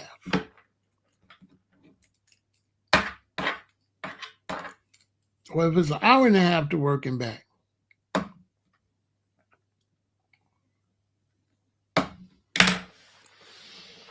Man, let me tell you, I figured that out. When I was a shorty working for the Treasury Department. And I said, oh, I can't do it. Because I was pissed because one day I worked on 115th Street. It was bad snow. And I left on time and I got to work. And when I got to work, I was like 12 minutes late. And a lady, like some type of supervisor or whatever, she said, you late. And that really pissed me off. Because I'm saying, lady, I live on 115th. And Chicago go from 100, I got to go down to number 1. And I got to take the train and the bus. I'm at the mercy of the train and the bus. And this winter, I'm 12 minutes late. But I left home an hour and 20 minutes ago. And I'm saying to myself, in reality, you're supposed to pay me from the time I leave home. Listen, if you're leaving home to go to work for them, they supposed to be paying you until, now you ain't got to pay me to go home, but you're supposed to pay me for the time I spent to come to your job. Really, we're not supposed to be making 8 hours. We're supposed to be making 9 or 9.5 hour pay. Because they supposed to pay us to come to work. Because from the time I leave home, I'm working for you, ain't I? If I'm on my way to your job, ain't I working for you? I'm coming to work for you. I'm paying for transportation to come to help your business run. I got to pay to come help your business run, and I don't get paid for none of that time. I'm coming here every day. Keep it real. And when it's done, I'm going to be on the bus for 3 years and 4 months. I'm going to be on my car on the highway or on the bus or the train before I retire. And when I did that, I wasn't 20 yet. Yeah, I was. It was 1978. So I was 20. So I was 20 years old working for the U.S. Treasury Department. And they telling me I'm going to have to be here till I'm 65. And I'm going to have to be on the bus for 3 years and 4 months. So, as a shorty, I said, I'm young. So I'm saying, and I'm looking at this lady. That's what I'm looking at, the lady that's retired. I don't see no benefit for her. If she worked and she bought a house, she too damn old to enjoy it. Her life over. And she was overweight because you got to sit down all day. They ain't eating right. So she retired just in time to go to the doctor and make constant doctor's appointments. All of the joy in her life, 20 years old, 30 years old, 40 years old, 50 years old, she done gave it to them.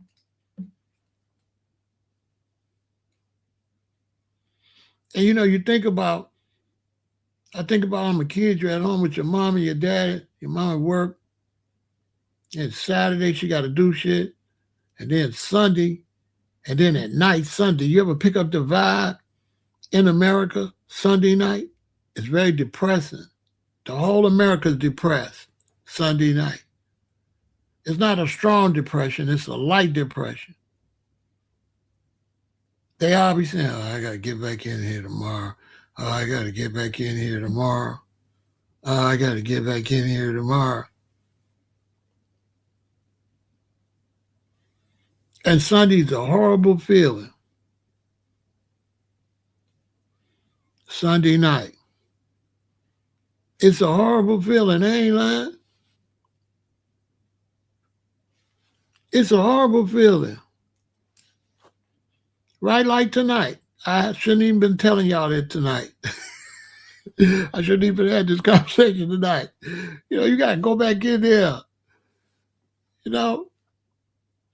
And it wouldn't be so bad if you worked 4 days a week and they retired you at 50. Retirements at 50.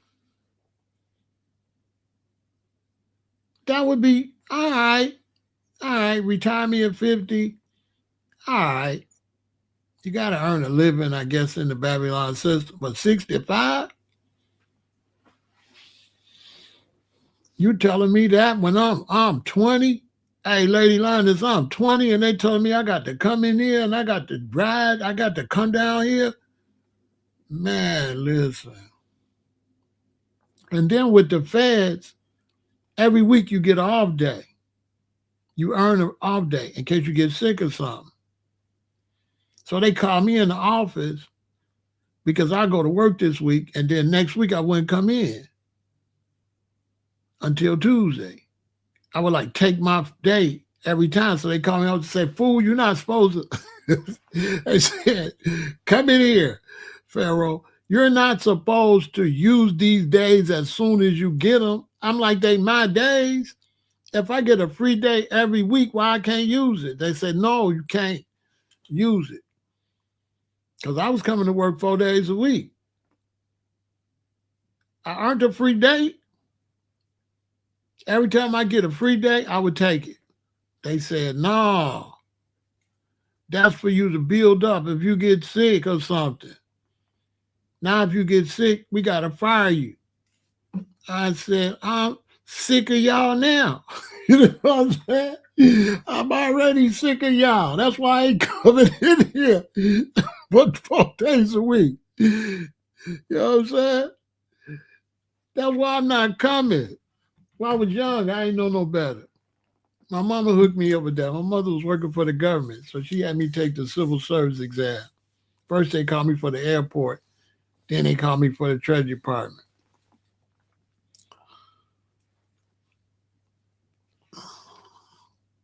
When I seen that old lady retire, and I was 20, and I started thinking that they want me to stay here till the end, y'all crazy as hell. Hey, Chris, I was 20. I just started working here. Good job working for the government. When the bottom line, the reason I work for myself that day, that's the day.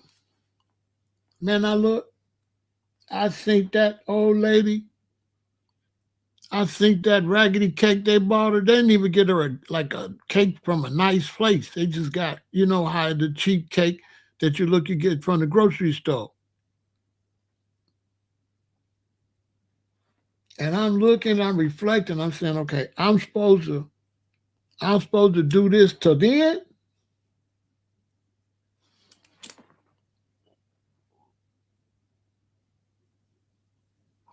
I'm telling you, I swear to God, I didn't know. My mother like, no, fool, you can't use that like that. Because they give you a day every week. As soon as I get a day, I'm not coming in Friday. So they call me and they say, like, you keep missing. You keep not coming to work. I said, I'm using my day. They say, you're not, fool, you're not supposed to use the day like that. This is the day you're supposed to save up. Listen, is it my day? It's my day, right? I earned it. Don't worry about me saving it till later. Fire me later then. How you gonna tell me I can't use my day and it's my day? Because I was using, man, boop, I work this week, boop, I work that way, boop, I take off 2 days. On my soul. I'm using my day now. They called me in the office. Why you keep calling in using your day? Because I was calling in. I'm using my day today. First time they said cool. Second time I said I'm using my day today. They said cool. Then the third time I called them, using your day today. They called me in the office when I got back to work. Boy, come here. You know what I'm saying? Boy, come bring your ass here. Boy, that lady tapped on the window. The supervisor, the thing. She said, tap, tap, tap. She said, I said, what? She said, you're not supposed to use those days like that, mister. I said, oh, I thought you said it's my day. And she said, that's no. You know, it's white lady. No, no, no, no. You're supposed to save those.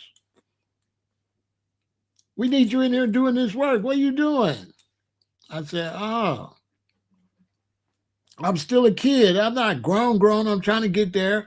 I'm I'm cosplaying grown. I'm 20.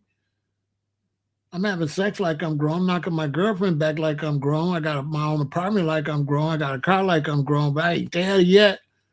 I'm still got like a kid mind. I'm using my day as soon as I get it. The free day is based on working for the United States government. Every time you work a week, they give you a sick day. And you save up those sick days so when you get sick, you still get paid for being sick. So if I be sick and I got 60 days, they're going to pay me for them 60 days. I'm going to still get paid because you get paid on the free day too. And you know, I'm ghetto. You can't give me nothing. You can't take me nowhere. That's what they call. They call me Mr. Can't Take Me Nowhere. That's what my kids and their mama used to call me. They call me Mr. Can't Take Me No. They say we can't take you nowhere. You can't. So I ain't got to come to work. I still get paid. I'm not coming. And they was like, no, you're supposed to save that. That way, when you get sick or something, you can stay home for 2 months, 3 months if you saved up enough and you still get a check, which is good, though. I ain't gonna lie, that's a good thing. But I don't know how to act. I got that name, Mr. Can't Take Me Nowhere. We was at Whole Foods and we was buying some food and stuff. And the black girl at the cash register, she had sat a big old thing full of rubber bands up there. And I went and took a bunch of them. She said she said the rubber bands up there's a big jar of them. And I took a bunch of them. She was like, you can use one of these to close that up. And I took a bunch of them. And she looked at my queen and said, you can't take him nowhere, can you? And then that stuck. My daughter thought it was super hilarious. Her mama thought it was hilarious. And that was my name. Mr. Can't Take Me Nowhere. And I do that when I go, you know what I'm saying? When I go to the bank. A lot of these is bank pens. But they don't work. When I go to the bank or anywhere got free pens, you know what I'm saying? Anybody got free pens? Look. So you don't think I'm lying, Chase. But all the ink is out of all of them. I gotta go. A matter of fact, they stopped putting them on the desk. I think because now when I go to Chase, they don't have pens no more. I just realized why. That's my fault. They're like, somebody take it off. Stop ordering these. Cause I take all of them. I'm not buying no pens. I didn't buy these pens or these rubber bands. This rubber band. This somebody else rubber band. So I'm not doing all that. They be robbing us. Man, they be robbing me. I don't know. They be robbing. I ain't lying. Every time I go to Target or somewhere, I put my stuff in a bag and I sit that in the bag. Now I sit that in the bag. I use that to throw out, to tie up vegetables and stuff when I cut them. Free garbage bags. Boy, get the hell out of here. They robbing us. You got to get something from them. They robbing you. They robbing you.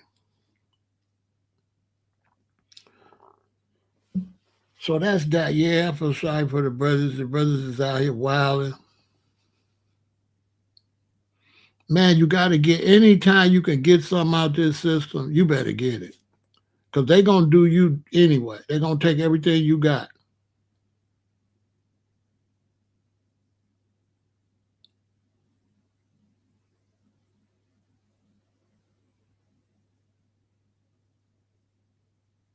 Heck yeah. That's real good, family. I ain't lying. That's real good. You getting that money. Hey, Shaddy, you ain't playing no games. That's real good.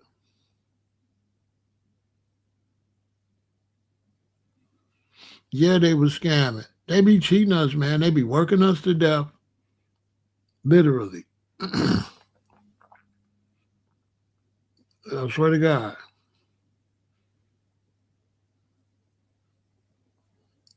That's why everybody like, oh, thank God for the weekend and Sunday fun day. Everybody like trying to reward themselves for the slavery. You know what I'm saying? I ain't lying. They trying to reward us for the slavery. We ain't supposed to be working on 5 days a week. 4 days. That's it. 4 days a week.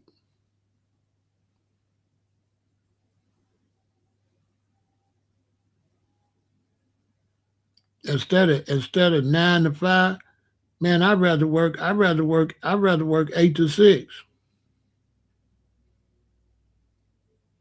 I'd rather work 8 to 6 for 4 days. Let me have 3 days off. I swear to God. I'd rather work 8 to 6 for 4 days. Because I ain't going to do shit for 2 hours anyway. I don't listen. I work jobs. I do not let them work me to death. I'm telling you. I don't let them people work me like that. For them chump change they trying to pay me. Because they don't pay you shit, even when you got a good job. If you got a real good job right now, right? No matter what you make an hour, it's supposed to be $5 or $10 more. I bet you that. I bet you it's supposed to be $5 or $10 an hour more. No matter how much you're getting paid, they still cheating you. Anytime you see these companies, and they're like, we had $9 million. We had $9 million profits. I mean, they made their money back. We had this many profits.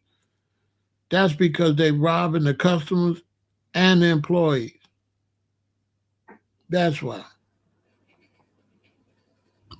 They taking all the money and giving us nothing. I'm telling you. And they finna prove it. Because now, a lot of my friends ain't got no job no more. They let AI took their jobs. They sending people home. If you got a job, you better save your money. They're going to send your ass home.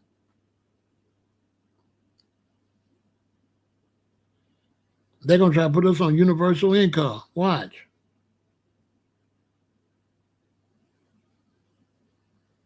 All this stuff going to be AI and computers.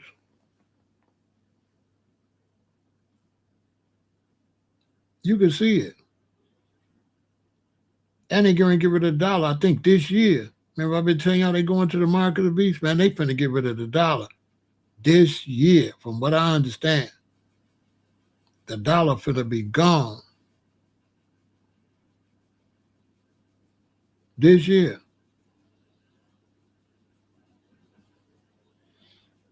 Yup. It's all over social media that they finna get rid of cash. Now.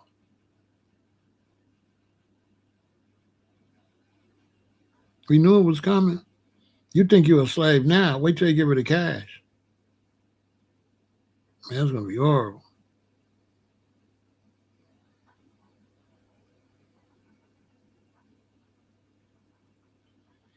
Yeah, get all the condiments and stuff. You better believe it. Yeah, they stopped making pennies.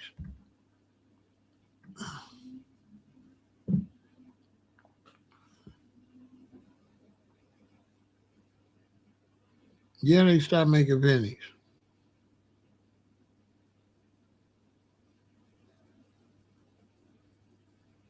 Man, when I go to like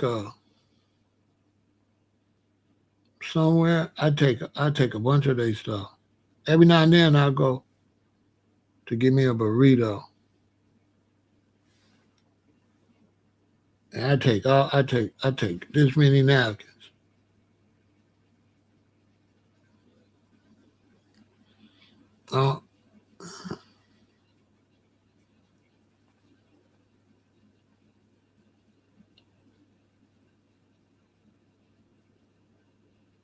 See what I'm saying? You're doing $100K worth of tire sales. They're going to give you $21 an hour. See what I'm saying?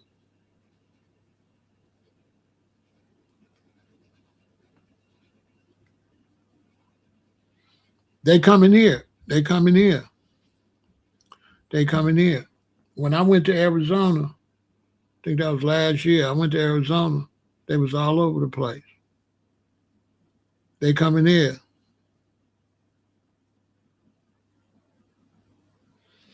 Cash, yeah, cash is over. You're going to be totally under the mark of the beast. Totally. Total control. That's what they want. It's going to be total control. It's going to be sad.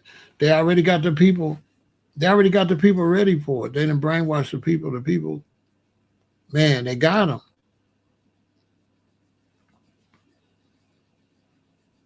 When I went to see 50 Cent, there was no cash nowhere. No cash for parking, no cash for interest, and nothing, no cash. You couldn't buy none with cash. A lot of stuff is no cash. A lot of restaurants is no cash.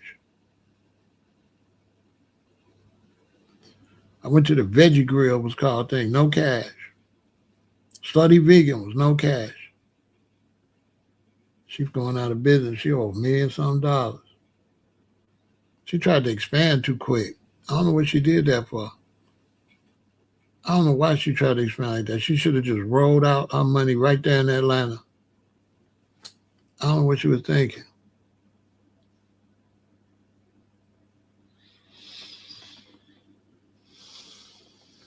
But to the young men out there, it ain't right. But once you put this all over your face, there's a lot of jobs you ain't going to be able to get. And I see more and more you young brothers doing it. Even one tattoo on your face could make you not get a job. And it ain't right because you should be able to get some kind of job, but you might not be able to get the job you want because a lot of jobs are customer service and they don't want you looking some kind of way to run away to customers. So in that case, the businesses are right if it's customer service. If it's customer service, you need to look presentable. You need to look according to what they say you should look like to do business. And they right with that because they can't change the mind of the customers, and the customers ain't gonna want to deal with them if the employees don't look right. That's just what it is. If the employees don't look right, they ain't want to deal with. They ain't got to deal with you. That's why when I wanted to keep my dreads, I just went and worked for myself.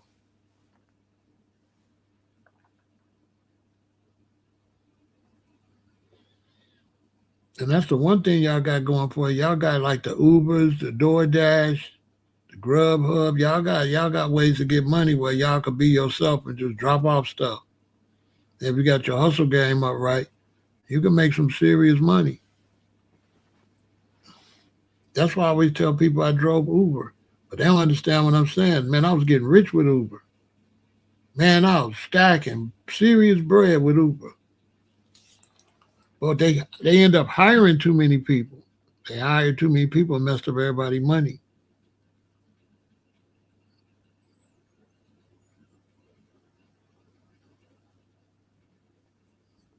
Yeah, if you do that, and you're gonna have to deal with the consequences. You know what I'm saying? You're gonna have to deal with the consequences. Be ready to have your own business or go get laser surgery.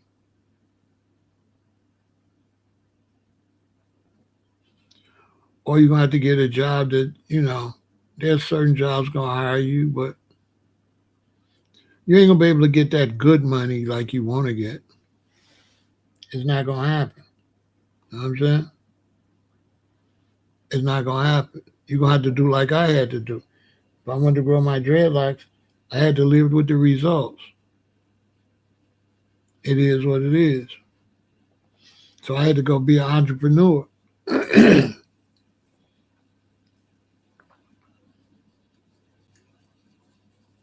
Yep, I had to be an entrepreneur.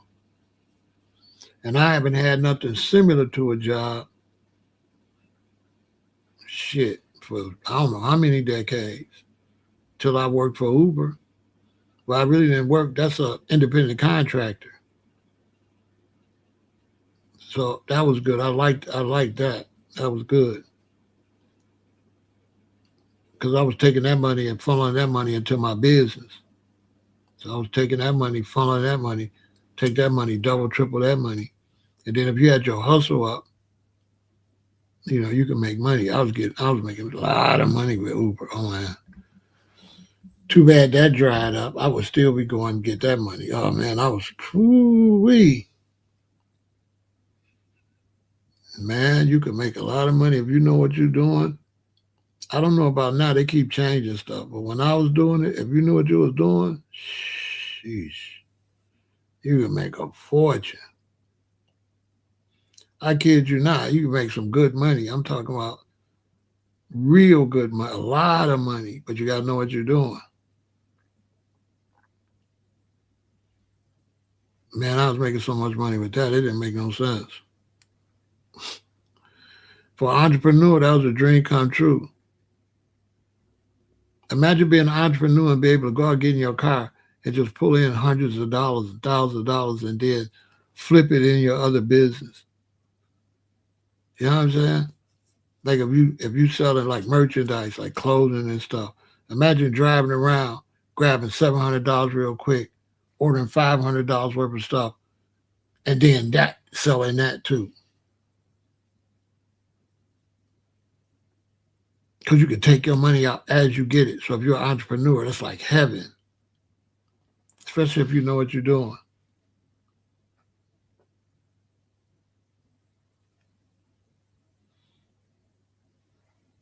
I had a friend that drive Uber, and I was talking to him, and it was the Super Bowl, and I'm like, "Why you at home?" He's like, "What you mean?" I said, "Bro, you know how much money you make on Super Bowl day,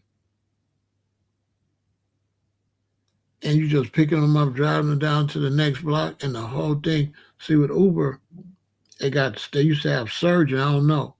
So when it's burgundy color, when you look, and you got to pick up somebody, and you got to pick them up in this burgundy color, that's a lot of money. That's a lot of money. And when it's something like the Super Bowl, Valentine's Day, damn near the whole city be burgundy.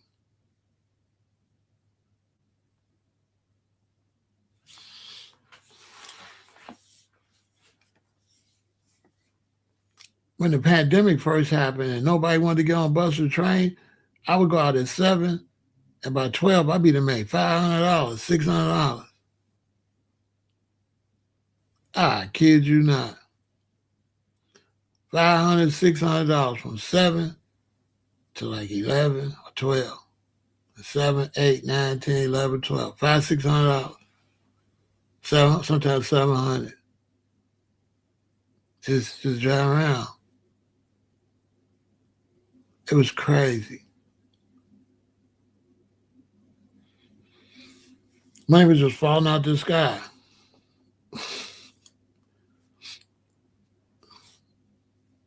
How many jobs pay you 3,000 a week, 4,000 a week? Shit.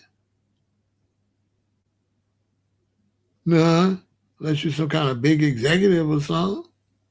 You ain't getting no $4,000 no week that you can take out as you get it.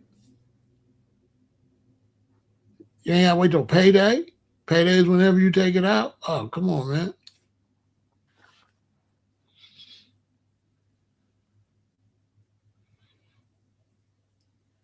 That was a good hustle right there. Then the pandemic got really bad, but I was driving as an independent contractor, so I had an LLC. I had EIN number for a driver. So the government gave me like 8 grand. They gave me 8 grand in the pandemic. They gave you 8 grand. Then when it's almost time to pay it, they'll send you a link where you can go, and then they forgive it. They let you keep it. It's a loan, but they let you keep it. I ain't had to give it back. Real talk. They gave me $8,000. I told them I ain't making no money. I'm gonna pay my rent. I'm an independent contractor. I told them the story, and they went with it.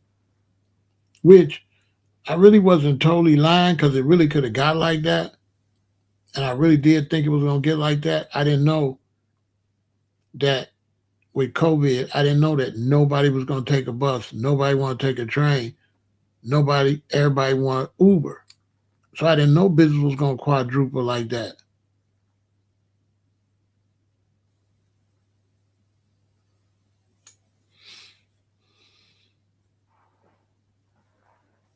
I don't know what the hustle is now.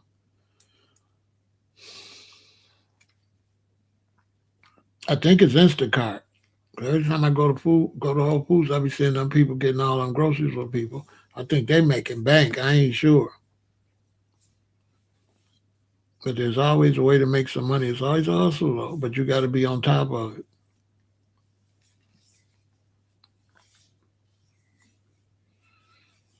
Yeah, I had two phones, so I had Lyft and Uber.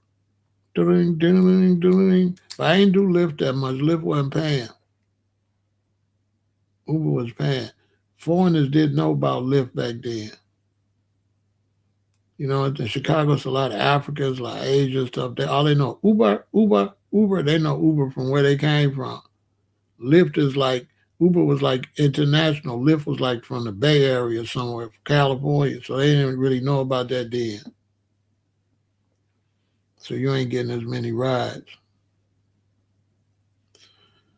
But you young brothers, man, you know, y'all gonna have to figure out how to make some money. A lot of you brothers need to go and take a trade. So a lot of you brothers have been in trouble for gangs, got criminal records and stuff. You need to get like five of y'all get together, go take a trade, and then boom, put y'all a little company together. You go take plumbing, you take carpentry, you take electrician, put a crew together and go get rich.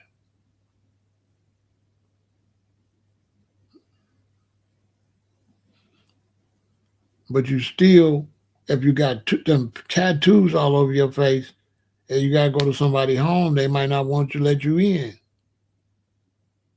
Women might not want to let you in. You know, people might not want to let you in.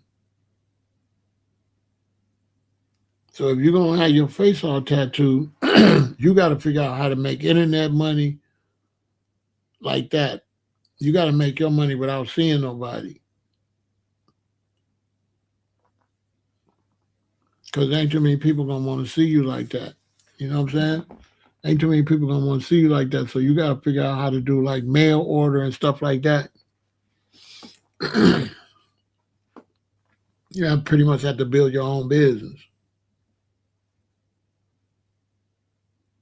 Pretty much. So that's that, y'all. Y'all have a good night. I don't know how my night's going to go. I got to go see what's going on with the news. So I might be back with the news if it's an emergency, if it's too crazy. It's hard being a newsman. I ain't going to lie.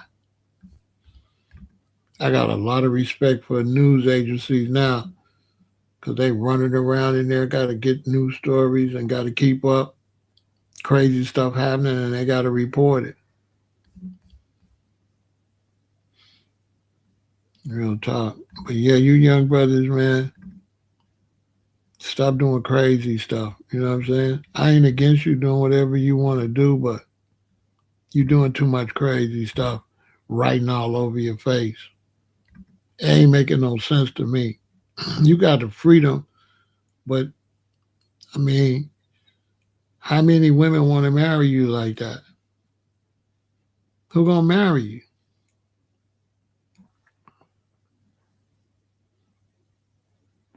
Your family ain't gonna like you. Nobody ain't gonna like you. It's just like, I don't know what you're thinking.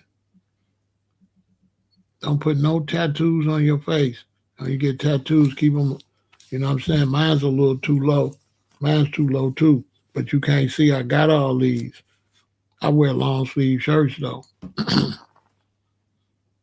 But if it's warm outside, I wear a short sleeve shirt. But I ain't begging for no job. I'm 68. So it don't matter. But you young, you know, when you get your test from here up and here. Nothing on the neck, nothing on the hands or the arms. And make sure like wear a t-shirt so you can see that the t-shirt can hide it.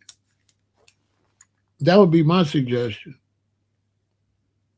You can get them, but you want to be able to hide them. You can have them on your arm. You just got to wear long sleeve shirts. Get some summer shirts.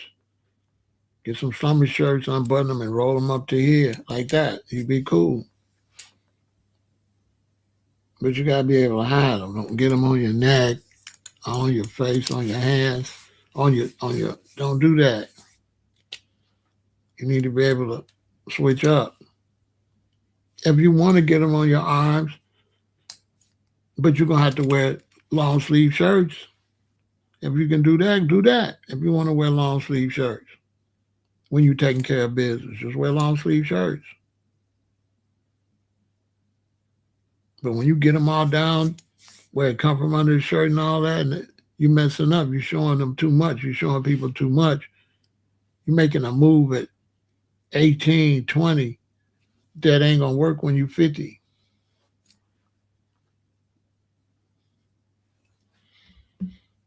You know what I'm saying? Besides that, you know what it is. G's up.